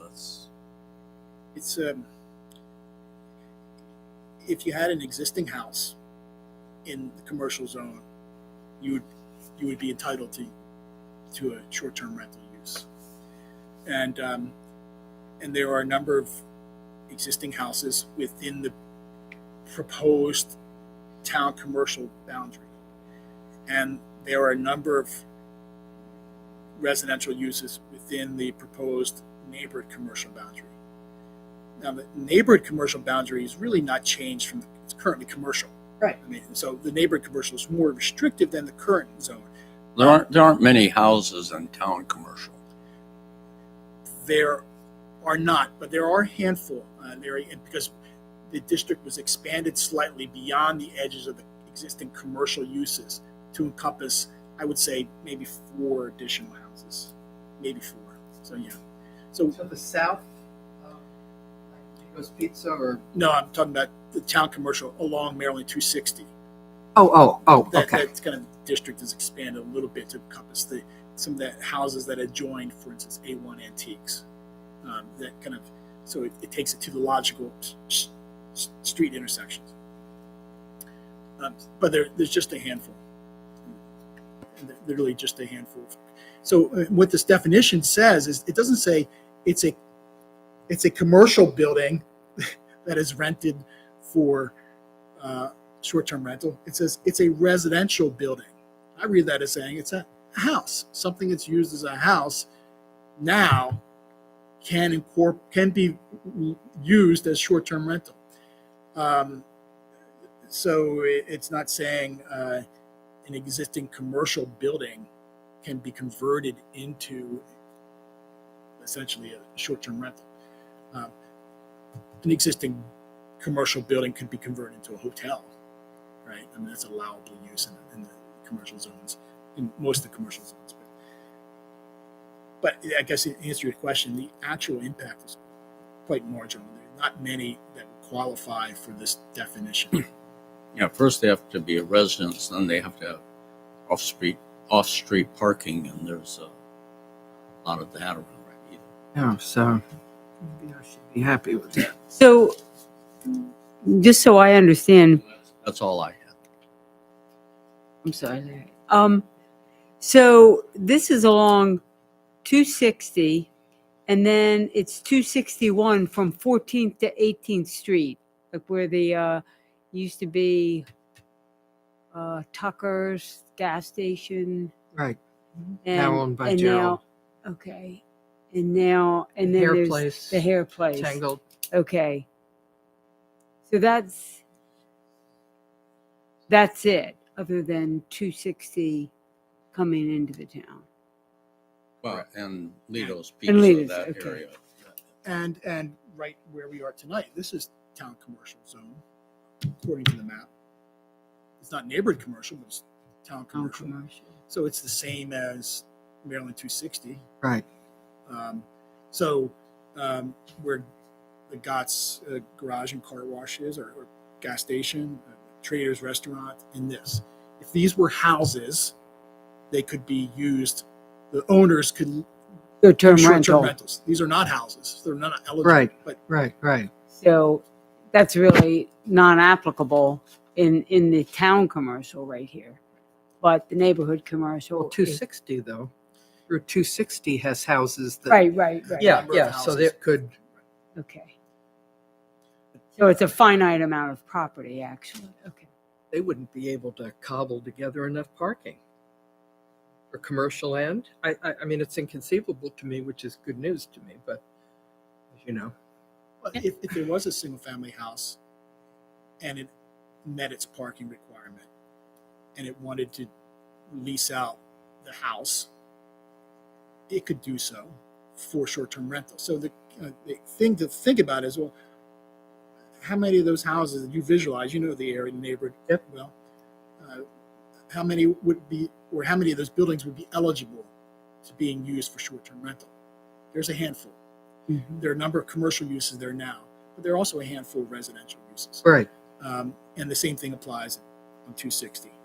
Like I said, it might be 4 single-family But houses. but Chris, don't you anticipate that there'd be a lot of renovations to accommodate this use? I would see that immediately. And the problem is that there's nothing in these conditions that restricts the overconcentration of these tourist homes. I think it's unfair that they've considered, I'm not even sure the town council did this, that they would consider neighborhood commercial as where they would want to put the tourist homes. I know that when we originally talked about it, it would be on this area, the TC, which is not in a residential community, because you're dealing with school kids coming home from school. It seems like a very unsafe area to put in a business like a tourist home, for example, where you have, rotating in and out, people.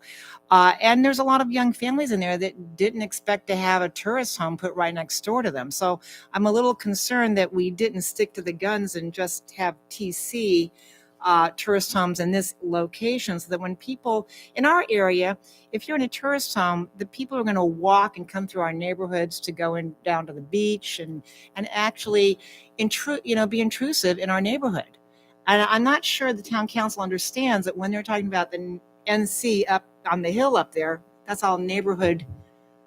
No, the town council just said commercial because at the time there was only one commercial district. as of Right. Now, so they didn't do Well, we any. could limit it. We You could could, limit it to absolutely. TC, or could we not I permit it at all? I suggested the NC and the TC because what the planning commission said in the comp plan was to eliminate them from the maritime Right. commercial district. Right. Sure. Okay.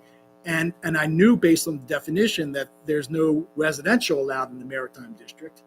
There's no residential allowed in the commercial plaza district.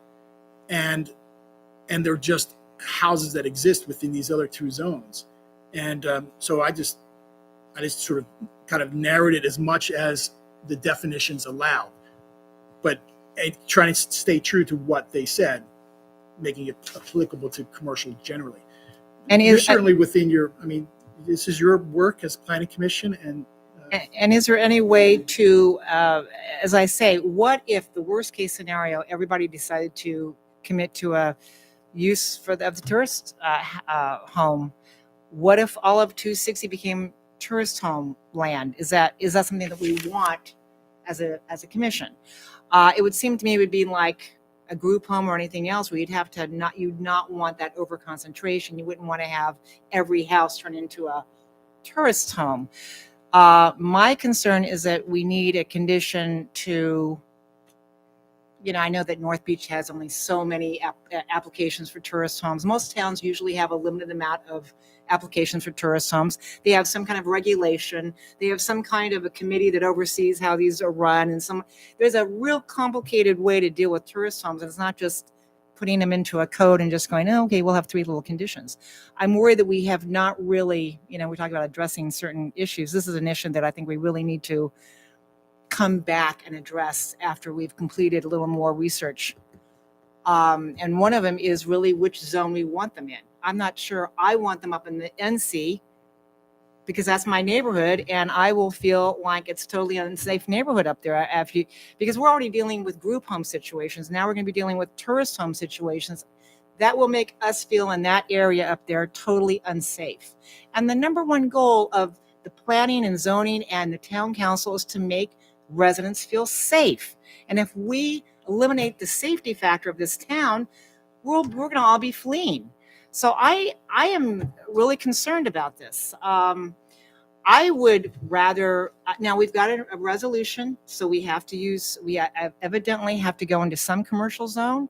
And I think that probably the less impacted zone would be the TC because it's more in the commercial area and it's away from a lot of the homes and the family areas that we've got. So if I was going to have to choose, it would be the TC only. And I would want to put something in there about not over concentrating, tourist homes everywhere. What is your recommendation about how to proceed on this one? based on what you said and what Jan said, I can consider removing it from the NC, allowing it in the TC.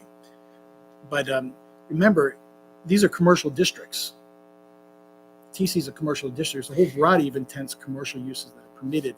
It seems like you don't need to go to the next step to put limits on concentration if it's within the town commercial district where you actually encouraging, facilitating more intensity and vibrancy and walkability and all that. So I would say because you're not allowing it in all the zoning districts and are next to houses in the NC zone, it's in the TC district, you may be able to get away without the concentration standard. The area is so small anyway, to apply any reasonable standard would effectively mean maybe only one could be located there because the town district, it's just a small narrow strip along 260. I think as Jan said, there are very few people in this town that are happy about the idea of bringing in this particular use. I think the way I'm looking at it is just minimize the impact to residents.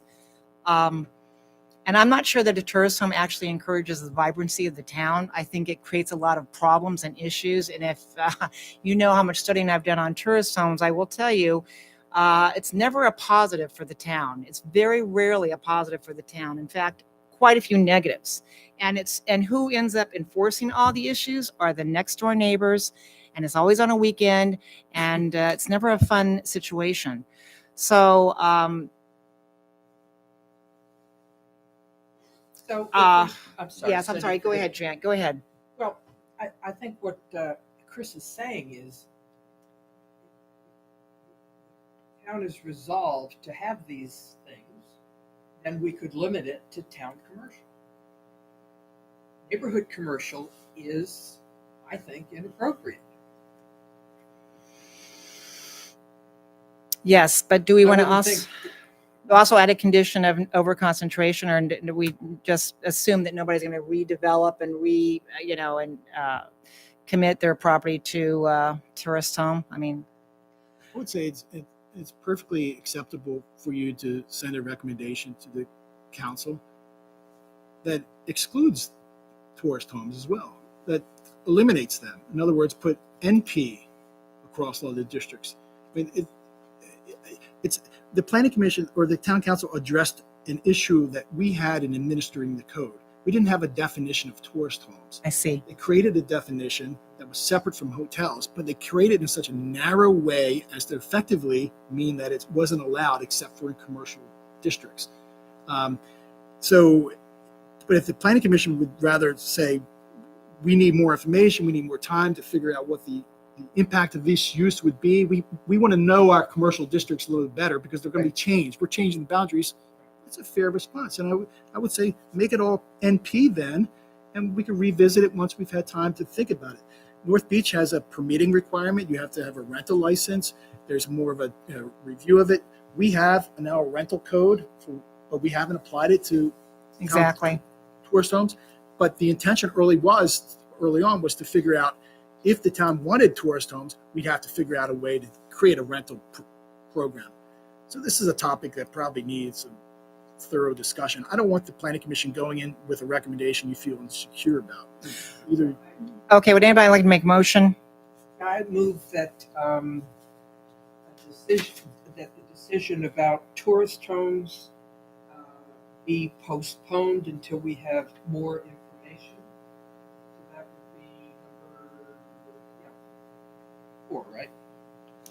Would we, Yeah, 4 on the list. Right. Number What- 4 on the list. That the town, the Planning and Zoning Commission needs more information before they want to move forward with putting short-term rentals in these 2 areas. could we add as Chris's recommendation that instead of having them in the neighborhood commercial and the town commercial right now, which has conditional, change them all to NP, and then when we revisit it later?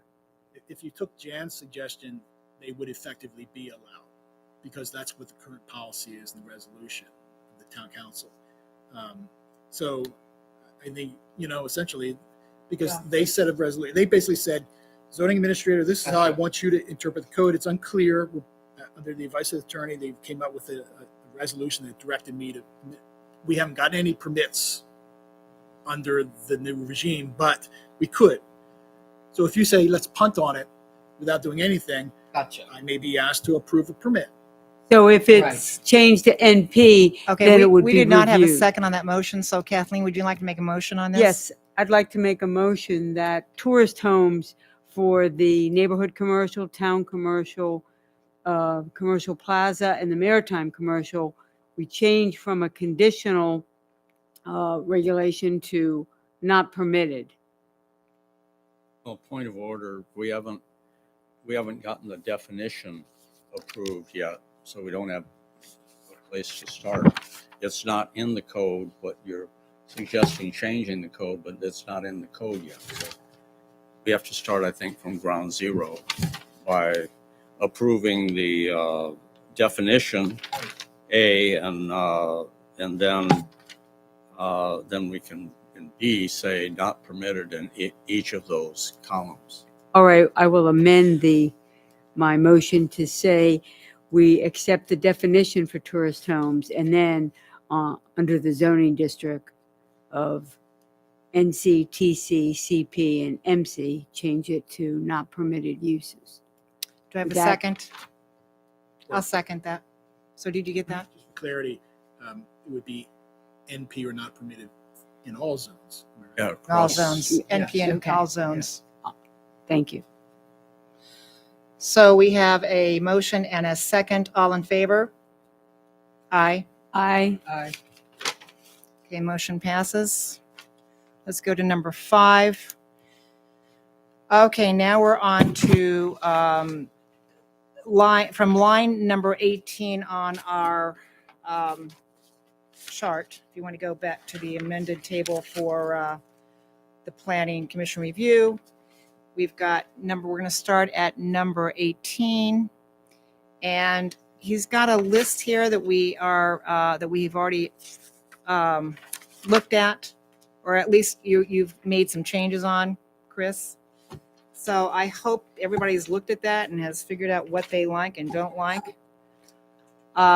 Okay, so if we look at 18 to 52, can we group those up? Does anybody have any questions about them?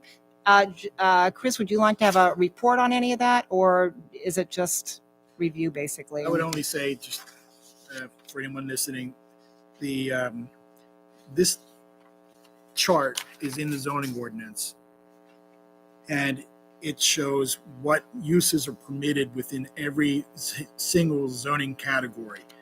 And the uses, it's a fairly comprehensive set of uses, everything from single family detached to marinas.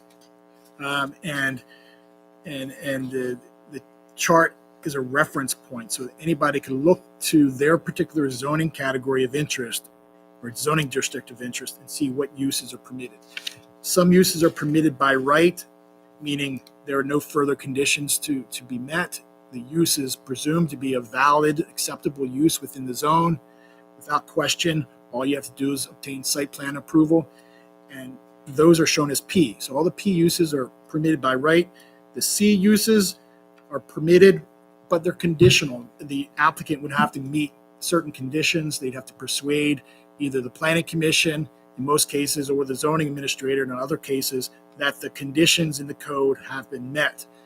And those conditions would have to remain consistent. You'd have to continue to meet those conditions in order to maintain a legal use of the property. And then there are uses called SE, special exception. Again, these are special exception uses that are permitted. They're permitted, but they're only permitted after a public hearing is conducted by the Board of Zoning Appeals and certain standards in the zoning ordinance are met, difficult standards that look to the locational impacts of the proposed use. In other words, when the town council adopts a table like this, they're saying, well, there are some uses that we would generally find acceptable within the zone, but it only requires the Board of Appeals to do an evaluation of the potential impacts of that use in that particular location, because it may not be a good use everywhere, but generally it's okay. So those are the 3 types of uses. And of course, the last category is NP, or not permitted. So anything that's not permitted, any use that's not permitted would have an NP within that row. So number 5, you basically have taken what you see as changes and have already implemented them into this chart. And we can go back and now start at number 18 and make sure that everybody is okay with each line. Is that okay with you, Chris? Yes. Okay, so let's start with number 18. Does anybody have any questions with 18? Just raise your hand if you have a question, if you want to stop. If I don't see any, I'm going to continue. So as you see, there's a deletion in the RV2 for number 18. Number 19, therapeutic massage. You can see there's 4 conditional use permits there with some conditions. Any questions? Number 20, offices for business, professional, or government purposes. Any questions? 21. Any questions? Number 22, retail establishments. Okay, number 23, retail convenience stores and retail establishments. Number 20, now the tree plant and nurseries, did we renumber that, or what did we do with that, Chris? That reflects a new use or use that didn't show up in the previous table. And I didn't assign a number to it, but presumably this would be number 24 if it's accepted. So basically this says there's certain types of uses like plant nurseries, landscape supply companies, contracting, and greenhouses. Is there a place in town for those types of uses? There's 24, the existing 24 personal services, barbershops, et cetera. Does that amend to 24A or That something? would be 25. Oh, we already have a 20. Oh, we're Yeah, gonna well, go the with whole it. thing will change. I We're gonna have see. to renumber This is going to be a everything. repeal and a replacement. The current table is going to be repealed, and then this would be a whole new table. Okay. Okay. Let's keep going here. So we've got number 25, personal services, including barbershop, salon, laundry, dry cleaning, travel agency, insurance, real estate repair. Any questions about number 20? Let's just keep on the same number 24, and then Chris, you're going to have to renumber everything Yes. accordingly. So we'll just keep with the same number that we're seeing right now. So number 24 is personal services. Any questions about that? Number 25, number 26, number 27, 28. Chris, did you want to describe what the different classes of restaurants are, 1, 2, and 3, just for clarification? Yes, and it's so imprecise. I'm going to refer to the zoning ordinance and the definitions.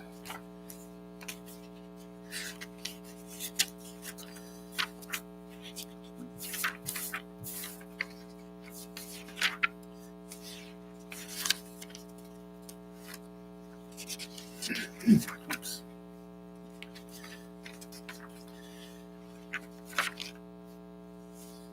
Okay. Class 1 restaurants, they include fast food restaurants. And it's a type of restaurant other than a bakery or candy shop or ice cream store, other than those, but which provides as a principal use the sale of food and beverages in a ready-to-go or ready-to-consume state for consumption off the premises. These restaurants may have sit-down seating and delivery service, but may not provide dancing, live entertainment, service of alcoholic beverages, or a bar. They may have some outdoor dining and drive-up services. Okay. So go back to the table and you see that the Class 1 would be allowed in the CP, Commercial Plaza District, and Maritime District. What the districts that I think we can agree are generally a little more developed. What that means, though, is that a drive-through restaurant would not be allowed on Maryland 260 coming into town. Okay, under this, the way this is structured. Okay, Class 2, this type of food service has a substantial portion of its business that carry out of foods for immediate consumption.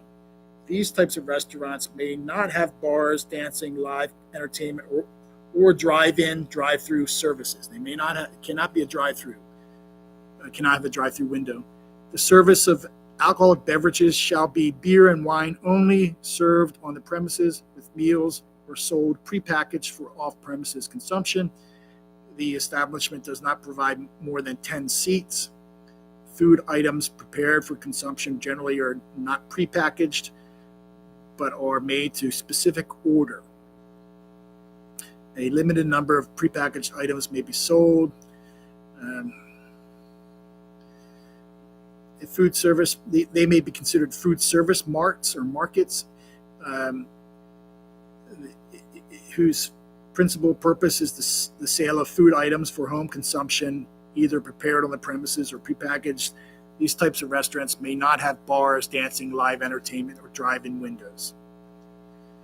I see it in the zoning ordinance, it repeats itself, says the same thing. But so anyway, it's a restaurant that doesn't have the entertainment venue. It's small, no more than 10 seats, but you can go there to buy baked goods, for instance. A bakery, a coffee shop, it might be the perfect example. Dunkin' Donuts seems like without the drive-through. That's class 2, and that would be permitted in all the commercial zones.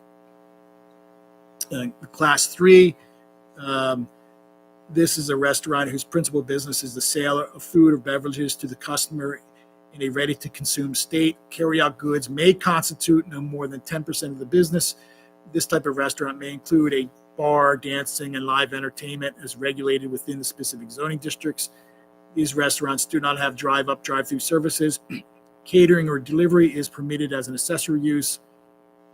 Patrons are customarily provided with menus and are served their food or beverage by a restaurant employee at the same table or counter as which the food is consumed. So it's very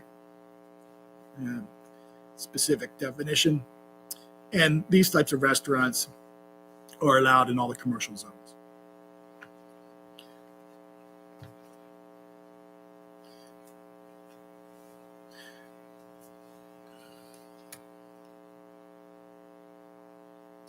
Any questions? Okay, any questions then about, let's go back to 28. Any questions or any issues? 29, 30. And then there's 31. What do we need to know about 31? Is it in need of a CUP somewhere? Seems like a tavern would Tavern, might nightclub, need a CUP at some point. that's a CUP. Well, I mean, a conditional use permit. I mean, it seems like a tavern would need some conditions if they're, like going to have an outdoor area or anything like that. Is there anything in the tavern could have an outdoor area where we need a conditional use permit or what? Oh, I see. If it had an outdoor area. Right, where there might be noise at night, affecting neighbors I see it's just for the TC and the CP, but there might be neighborhoods nearby. Would that be something that it would be in the permit that you would give them, or do we need a CUP for that to condition outdoor seating?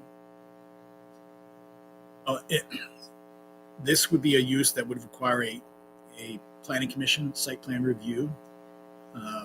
And you could put reasonable conditions on your approval if it featured an outdoor patio or some type of outdoor entertainment, as well as the restaurant. If a class 3 restaurant wanted to have outdoor seating, you could put conditions, restrictions on the time of the operation, how late in the evening it goes, the volume of noise, the number of occupants, and the number of seats.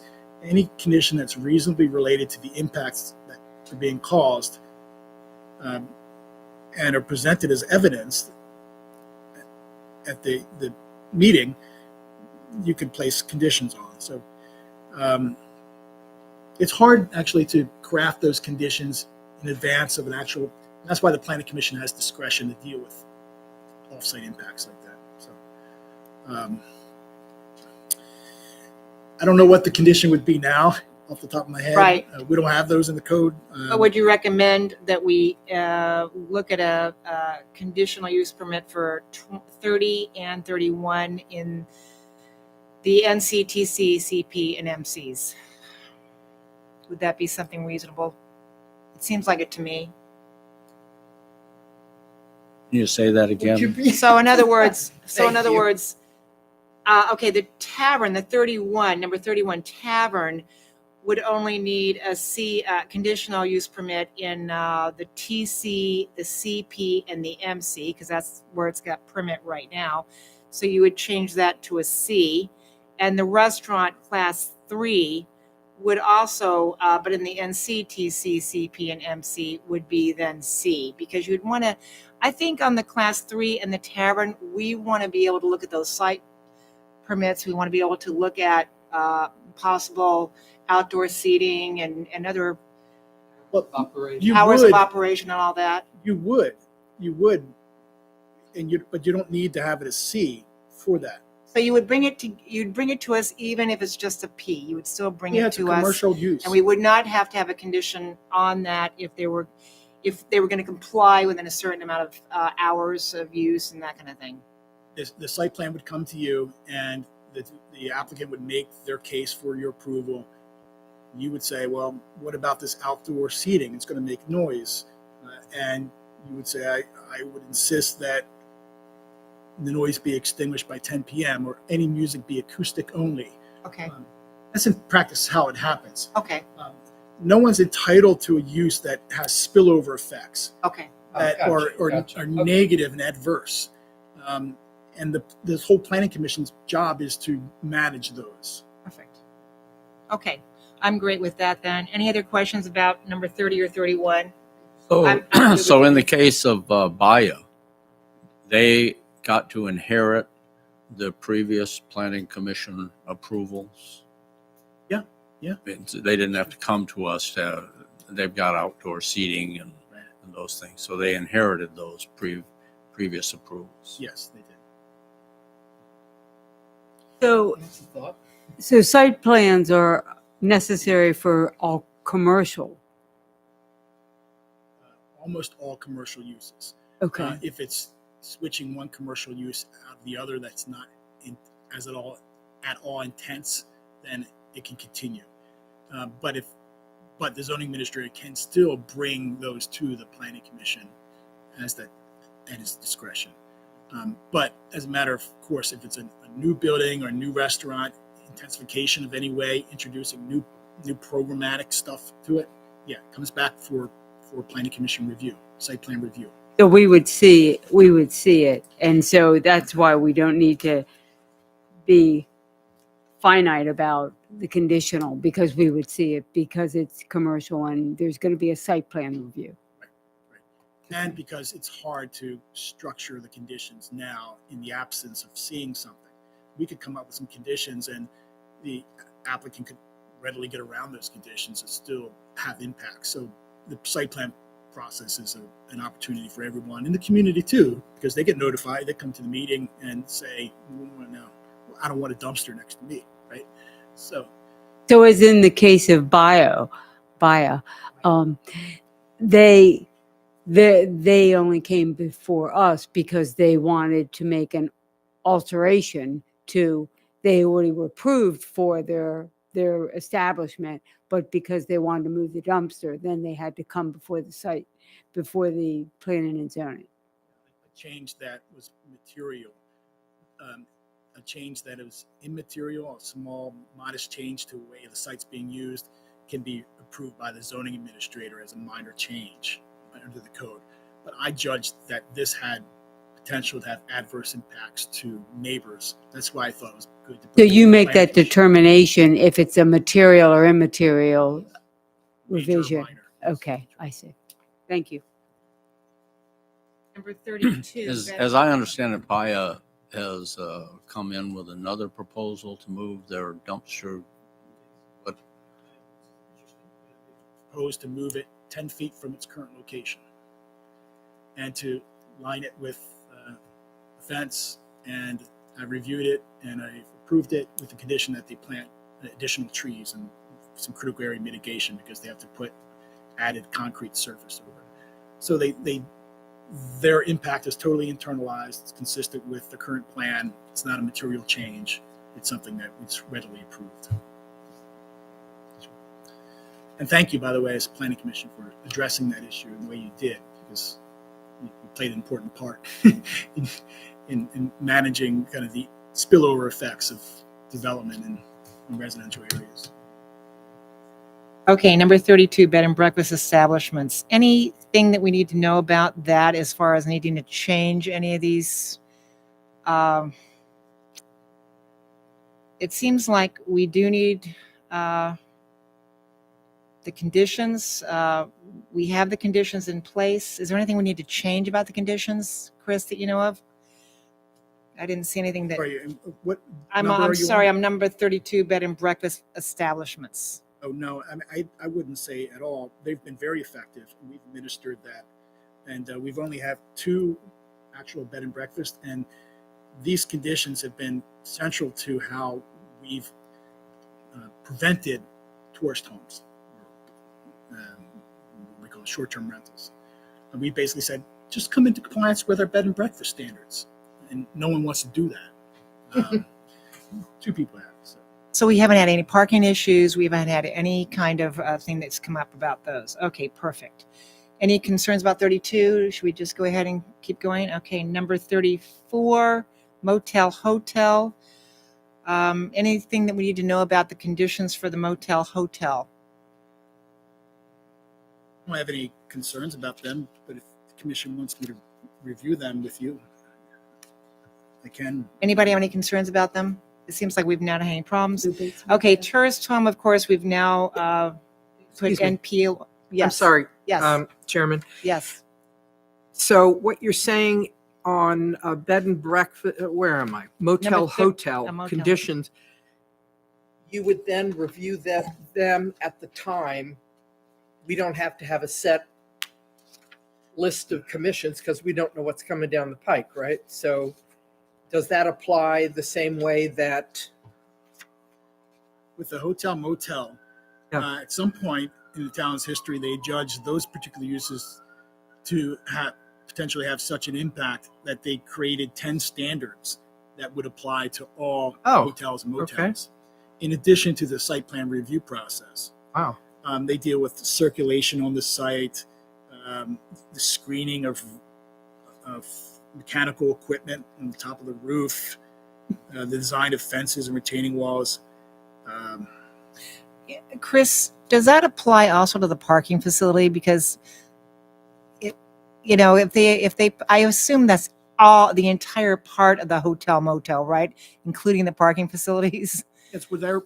It's whatever is the, on the property. yeah, on the property. Okay. All right, good. Any other questions about 34? Jan, are you done with 34? I am done. Yes, And ma'am. Larry and Kathleen? No, none. Number 35, we've already done tourist homes, so number 35 on our chart, entertainment, recreation facilities. Any questions about that? Now we have another one that's not numbered, recreation and fitness studios. What's the addition of the gainful business? Referring to number 36. Yeah, number 36. That's currently a use in the code. Outdoor entertainment and recreation facilities operate as a gainful business. What is that? Permitted That would in- be, for instance, we have one now, a person that rents motor scooters in the Maritime District. Right.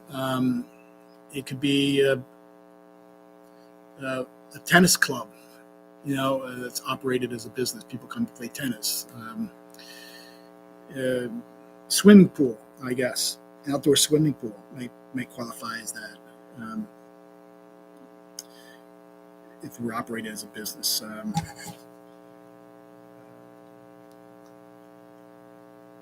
Is a water park considered? Water park.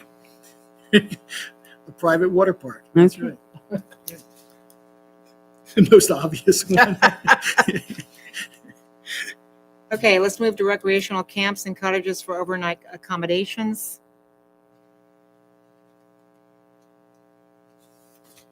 Any concerns about Eddie? How about number 37, animal hospital,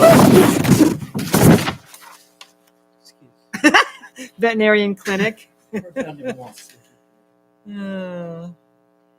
Any questions about number 37? Okay, then we move on to number 38, non-residential parking area located in a residential district. That's just a question as to what that really means. Yeah, that's just if you look at any of the residential zones, residential high or low density through the RV zone. 18-wheeler? No, yeah, conceivably, but it's be more like a restaurant didn't have space on its property for its patrons, so wanted to buy a lot in a residential area to provide room. And you could think about how the lot might be just over the edge of the zoning boundary, but right next to the restaurant. If that were the case, someone would have to get a special exception and obtain approval. we've never had this take place, actually.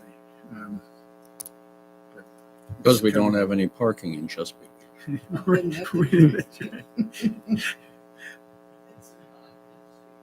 Okay, automotive service station. Currently, they're allowed in the commercial zone, right? And the town commercial, we create the town commercial zone. That includes the area where the service station is. So that's why it's in the TC district. And it was also allowed in the maritime district. Now we've eliminated maritime districts, so I kept it as a use allowed within the MC district. And That's what's the the logic there. SC? SC, so that's special exception with conditions. So you not Oh, only you have to go to Board of Appeals, but you have to satisfy specific conditions. okay. Thank you. Number 40, I do have a concern about, and that's the sale of automobiles in two zones, the TC and the MC. My concern is that we could have a used car lot in these two districts. And I would, for one, like to see that eliminated from those two districts. Does anybody have any questions about that or concerns? So if you see number 39, number 40, sale or rental of automobiles.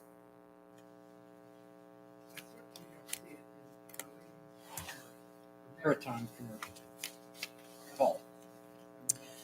Right, exactly. And you Right, don't that's want to supposed see them be for popping up. entertainment and, all of those other good things. What about an amphibious car? What about the sale of an amphibious car in the maritime? Well, you can have boats. I mean, we still can have boats. Boats would be considered a boat. So that is a different, we have that down on number 42, which that isn't my concern. My concern is a used car lot on, 260 or 261. So I would like to remove the sale. The rental, I'm not concerned about so much, but even though we would have a storage of cars. But I do understand that there are some people down here who do need to rent cars.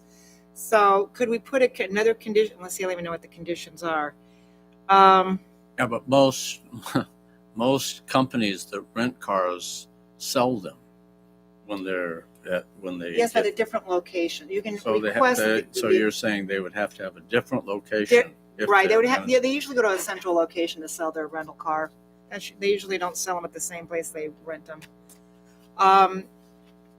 Could we? Let's see here. 40, 11. So, Chris, in the code, do you have that code pulled Yes, up? I have it. What does it say on that For code? the conditions? Yeah. There are conditions for the sale and rental of motor vehicles, and one is vegetative screening and buffers shall be provided where the lot abuts residentially used properties or where the lot abuts a residential district. And two, maintenance shall only be permitted on vehicles offered for sale or rent by the business. Three, all lights shall be diverted toward the facility or downward on the lot. And four, the sale or rental of recreational vehicles, motorhomes, heavy trucks, or other large vehicles shall not be permitted. Though it does say with the exception of boats. So I guess you could sell boats, but you can't sell RVs and trucks. I would move to remove the sale of automobiles in all districts. Do I hear a second? Questions about it? And no questions. Would you like a comment about that idea? Is that a dumb idea? No, it's not. This gateway district has a very clear intention. Your comprehensive plan says what you want. It's a walkable gateway district. You couldn't be clear about it. The used But- car lot or even a new car lot is an anathema to that in many ways. And it certainly does border residential areas, so care has to be taken to make sure it fits. Maritime district or maritime commercial district is relatively small and incorporates the marina properties and Harbor Road that leads down to Abner's Restaurant and the hotel property. That's it. So I don't know if they're viable places for a car dealership. If you were a hotel and you wanted, or a resort like we have, and you wanted to rent vehicles to your guests, that would be a legitimate accessory use to a hotel, like those little vehicles that you drive around. So Right. that wouldn't come into play here. Okay, so there's been a motion and a second. All in favor? Aye. Aye. Any opposed? Opposed? Okay. May, the motion That fails. pass, it fails, so we have to have 4 4. to have a, okay, so that fails. Okay. So we'll move further. And I oppose it just because it's an unnecessary change. I don't see the people beating down our door to start selling cars in Chesapeake Beach. So I actually why had somebody change ask anything me- if you don't have to? Because I actually had somebody ask me if they could use their RV2 lot to sell used cars. And he would do it. I will tell you, this person would do it. But anyway, okay, so let's move on then. So 42 Marina. Any questions or changes with the conditions for the MC or the RC? No questions or concerns. Number 43. Transformer stations. Number 44, bus station, intermodal transit center. That might would go with the sale or rental of automobiles. You know what? I know this sounds ridiculous now that you've made that comment, but we were talking about having these little tiny bus waiting areas right by the library. Remember how we've got that little bus station where Right. they Yeah. meet? And we have a bus that, We actually have a bus. We need a little station of some sort, and it really should be in the TC and maybe the NC as well. I don't know. It should be probably. Can we just move the SE over to NC, TC, NCP? Can we move them to all the different districts just in case they make a decision about a bus stop that we don't know about? There's a distinction between bus stop and station. Stops would be allowed anywhere along a highway or a road. So does a bus stop would that be like a place that you could sit and it had a covering? Would that be classified as a bus stop? Yeah, and that would not be subject to our zoning code. That's not a bus Oh, station. so that wouldn't be a bus station. Okay, that would be the bus station I'm talking about. That's not a Station would be station. go and buy the ticket. There'd be Oh, multiple buses. You can decide which route to take. Oh, okay. Trailways. Okay, good. Thank you. Okay, thank you for the clarification. Okay, so 45 has been eliminated. Then we have aquaculture. We have the microbrewery. Any concerns or issues about that? Okay, if you turn the page, we have the craft and artisan assembly. We have number 46, water dependent seafood processing. Data center. Can you explain data center for me exactly, Chris? It's a use that is tied to the technology and telecommunications. It's a place where servers are stored and maintained by staff, and communication is routed through them, stored on them, and allows for faster movement of data throughout internet and other kind of communication networks. So we just allow them in the marine, in the commercial marine commercial area? Now, that district has always sort of been the kind of light industrial district, almost the district where everything I see everything goes into out, that. and so that's kind of a holdover. Yeah, That couldn't be like an internet cafe, right? No, that would be a cafe. You know, that'd be totally restaurant type of thing. But it couldn't be into the RV2 area, could it? No, it's too much intense. It's Yeah, okay. Okay, all right. Do we you want to, may not know it's there. It's an intense use. but P in the marine commercial seems reasonable. Okay. I guess there's no change that's needed. What about the biomanufacturing? That sounds like you're making drugs. What is Well, that? conceivably could be, or could be making Oh my materials out of oysters Okay, or seafood in Okay. a way that converts some kind of element of seafood into Okay. some type of marketable product. and then we have number 47, warehousing and storage in association with permitted marine commercial activities. And we're almost home here. We're almost done with this. Number 48, customary home occupation, 1 employee. That seems to be very popular. Then we have 49, home occupation, 2 employees. That seems to make sense to me. What would be home occupation? That's an example of, well, we have a lot of them in town. An architect can operate out of her house. A real estate agent can operate out of his house. Music Hair salon- teacher? Somebody can, music teacher, yeah. Okay. Music, Oh, yeah. hair salon. We even have commercial bakers. We even had someone making beer licensed and approved through the federal government to operate a small brewing operation until he was able to find space. No, but you have to be licensed by the federal government to produce alcohol. So it's a variety of home occupations. The list, there's no list of the use. The list is the regulations about the impacts. And as long as it can fit compatibly with the residential and be secondary and small scale, it's generally allowed. Then we have garage sale number 50,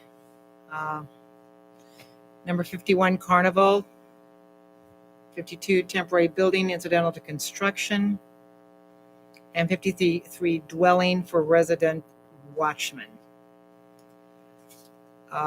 Any questions about that? Okay. I guess we don't really have any changes then, Chris. Except the ones that you've already made.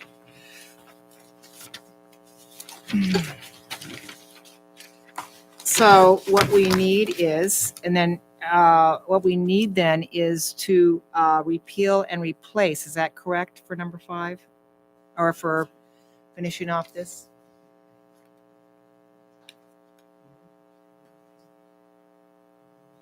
I don't think there are any changes. I think that was the one that failed. Not permitted for the tourist. Yes. Just the tourist. Oh, except for, I'm sorry, thank you, tourist home, that's right. That's right, under tourist home. So we do have, we have to repeal and replace, and with the inclusion of tourist home as a non-permitted use in all districts. Would somebody like to make the motion, or is everybody too tired? Who would like to make the motion? Let me ask you that. I'll make the motion. Okay, then, go for it.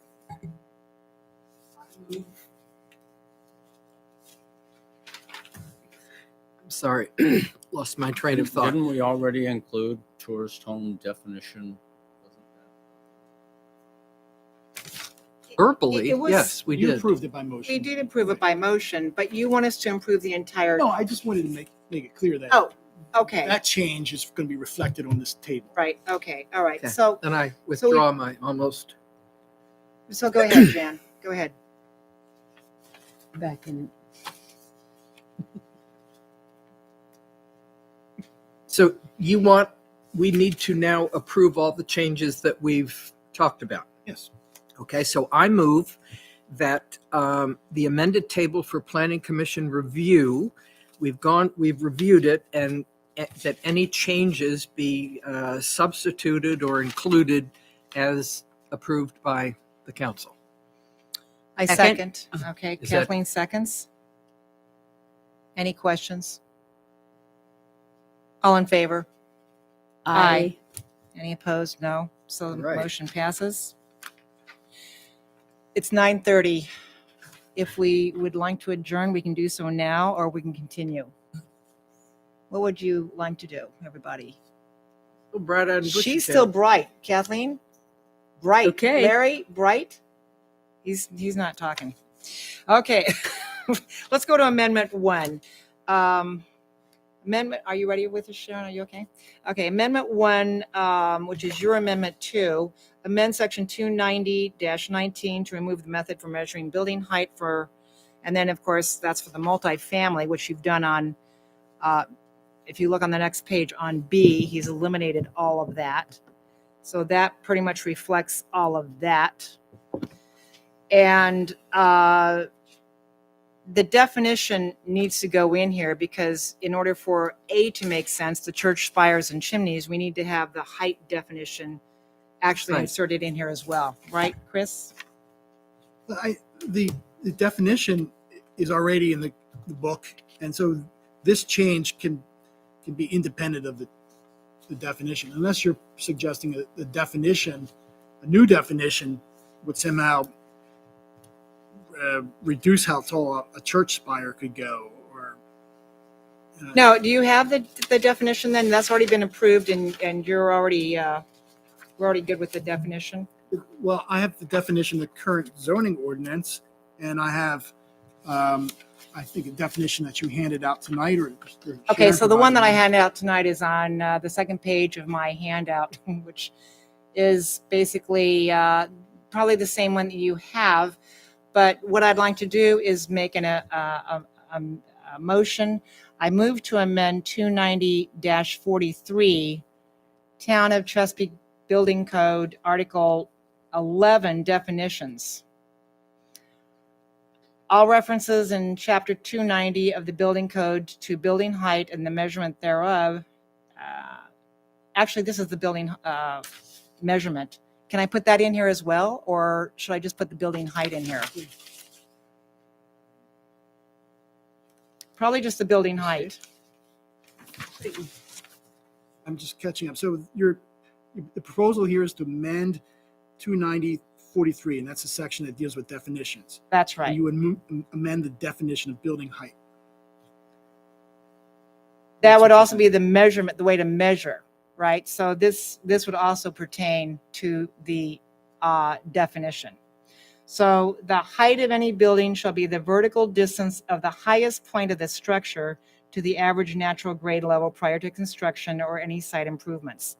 The highest point also includes any rooftop deck, fence, railing, widow's walk, or other rooftop addition that is used as an accessory structure. So that would be as the building height definition and also as the measurement of the building height.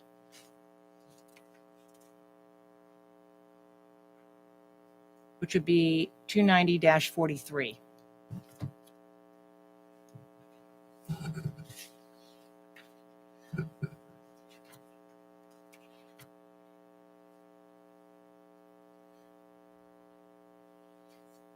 Do I have a second for the building height definition? I'll second it.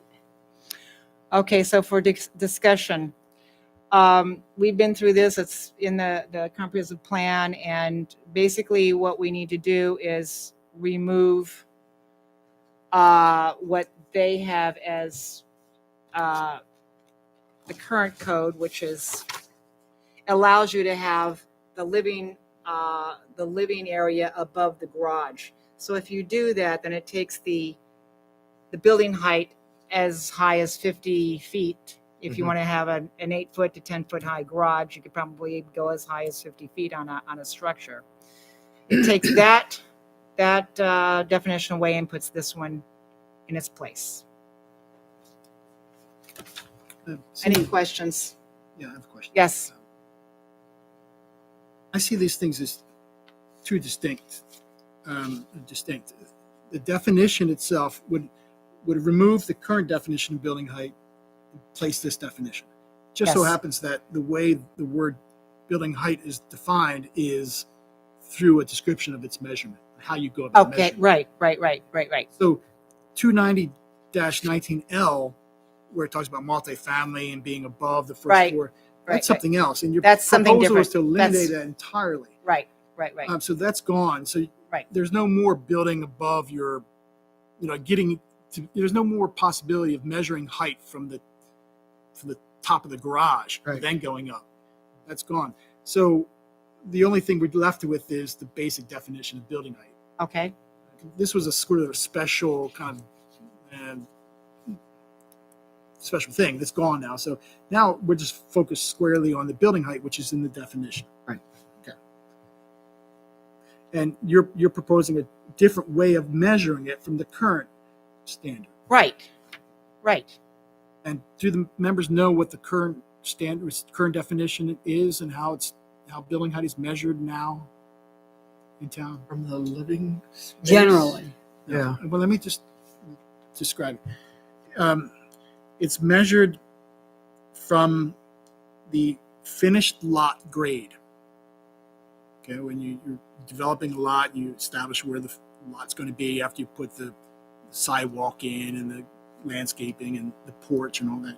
Sort of steps down to the finished grade.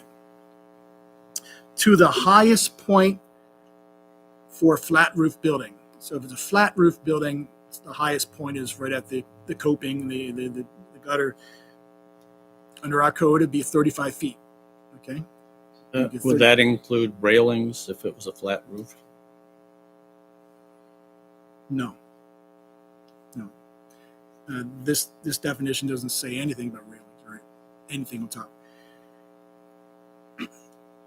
If the roof was sloped, like the typical roof in town is, the 35-foot is not measured to the eaves, where the Where they meet. it's not measured where you would hang the gutter off. It's Mhm. measured halfway up the roof.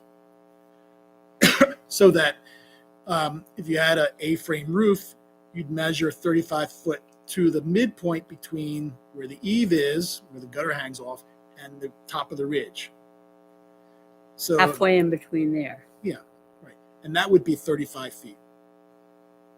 So what that means is that with the town's definition of 35 feet, part of the roof, the top part of the roof can jump above 35 feet. Okay, so that's effectively accommodates the roof structures, that the various roof structures that someone might have. It also generally allows for some flexibility so people can get their floor area without having a flat roof. And if everybody wanted to build their floor area and stick with a flat roof, you'd have a pretty boring look to the architecture in town. So this standard recognizes that architects need to put a roof that kind of matches the style of the place.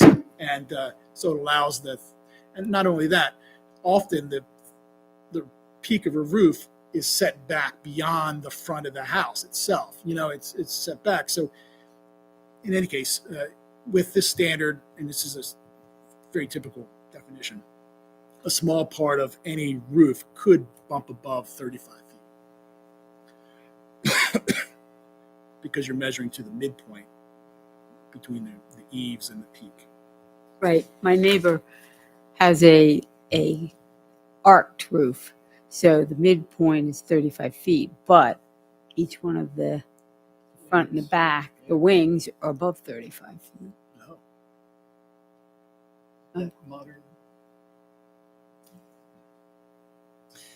So what you're saying is a definition that measures to the highest point on the building would possibly, maybe likely, create a pretty boring set of new buildings in the town.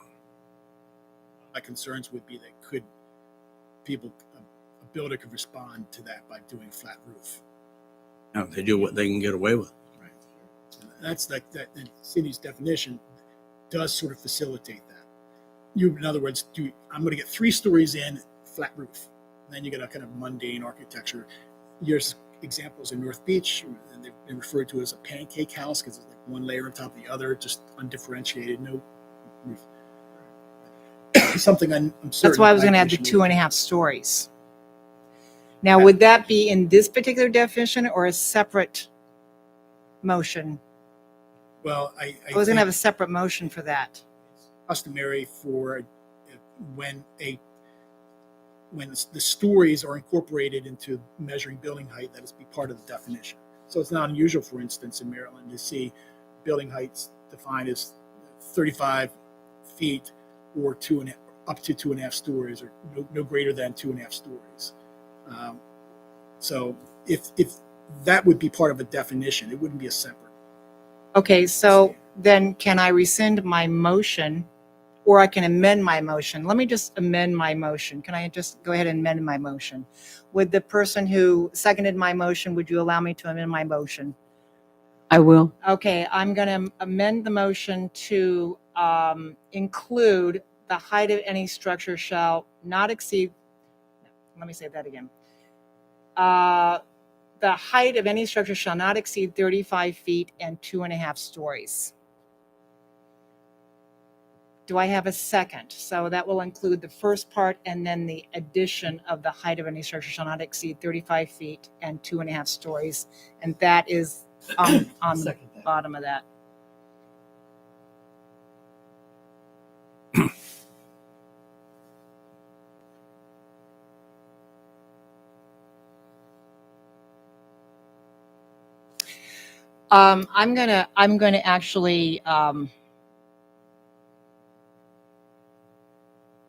I'm gonna actually retract the motion entirely. Because I don't think I have the votes to get it, so I'm gonna retract the motion entirely if you don't mind. So I'm gonna hold off on that right now.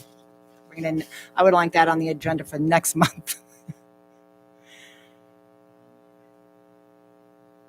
You know, this whole topic is really important, and I think I've guided a number of communities through this. I'm gonna retract that. illustrations. Yes, I'll It's bring kind it of back. good to see how it would actually affect people that have houses in town and or businesses, and kind of lay that out with elevation, with measurements on it, so you can really see it in scale. Okay. Visual. Here I am trying to explain the definition. Right. It's hard.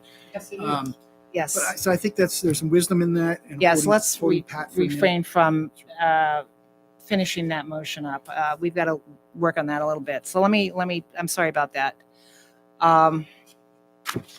Let's move on to Amendment 2, bonus density overlay district. We've basically eliminated the ability of the Planning Commission through its authority to approve site plans to authorize an increase in the height of buildings located within the bonus density overlay district up to 50 feet by deleting subsection E as follows. And of course, it has been deleted. Any questions about this for staff? Staff, not no, at all. no issues. Okay, I move approval. Do I hear a second? Okay, and all in favor? Aye. Wait, don't we get to talk about it? Discussion. Yes, discussion? Amendment 3, doesn't that do essentially what Amendment 2 does? If we're going to eliminate the bonus overlay district in its entirety, renumber the remaining sections, why do we even need Amendment 2?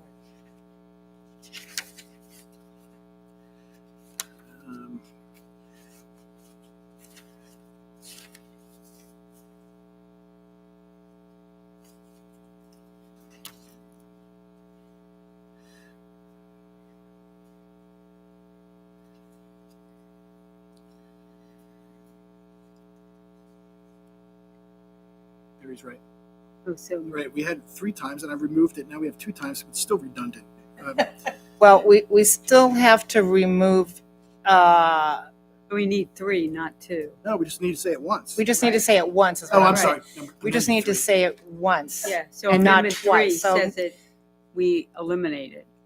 So Amendment 2 is unnecessary? True. Because if Amendment 3 Right. removes it in its entirety, then we don't need to have this. Yes. Okay, so we probably need a new motion for that. I move to, let's see here, I'll amend make a section motion 290. to repeal section Article 4, 290-15 bonus density overlay districts in its entirety and renumber the remaining two sections accordingly. I have a second. Second. And all in favor? Aye. Well said. Okay, very good. Thank you, Larry. And number, now we've got amend Four. section 299, purpose and intent of districts is noted below to add a purpose statement for new district called Residential Village 1 and RV2. Any questions on this? And staff, do you have anything to add to it? No, I don't. I have a question. Okay, Kathleen? This in concert with the request we had from Susan Webster Page. I just want to, it's Yeah. concerning to me what she's intimating in her note.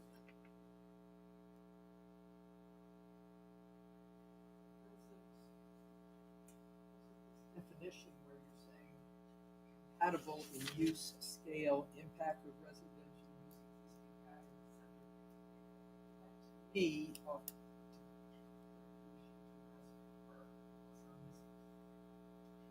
Well, has she had, I guess it's speculative. We don't know if she's familiar with the RV2, but clearly she feels that the RV2 is going to be an affront till, all the people in RV2 who have improved their homes and gardens. And she seems to fear that this is going to cause the loss of that.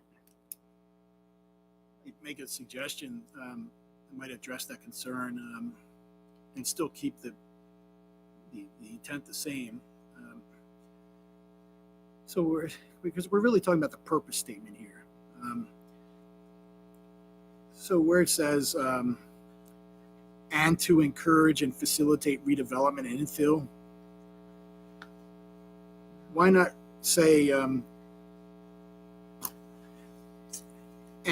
and when new buildings or when lots are redeveloped with new buildings, ensure that they are compatible in use, scale, and impact with residential use and the existing pattern of building streets and blocks, rather than say to encourage and facilitate. To say when it happens that someone takes down their house and builds another house, that's what we do. Or what would be allowed in the RV zone, though, particularly where lot space would allow it, for instance, on Cox Road, is that when someone came in with a project for a townhouse project, which is conceivable, the review is this compatible with a single-family house? Or does it look like a townhouse project anywhere in any part of the world? No, it should look like it's consistent with the character of the RV district, meaning it's going to have some architecture that meets, it's going to be scaled down, it's going to look like a residential neighborhood that matches Chesapeake Beach. My only concern with that is, I think this language is currently in effect, but yet up on the campgrounds, up on B Street, we've had two new properties that clearly are not compatible in use, scale, or impact with the residential neighborhood. Absolutely not. And if that was in effect, I don't know how clearly it was the owners were able to get around it because they're not compatible at all. Because that standard is not there in the I thought it residential was neighborhood. there. You're zoned differently. It's a medium density district. And in there, it was judged to be compatible by the Board of Appeals. Those cases went to the Board of Appeals and reviewed them and granted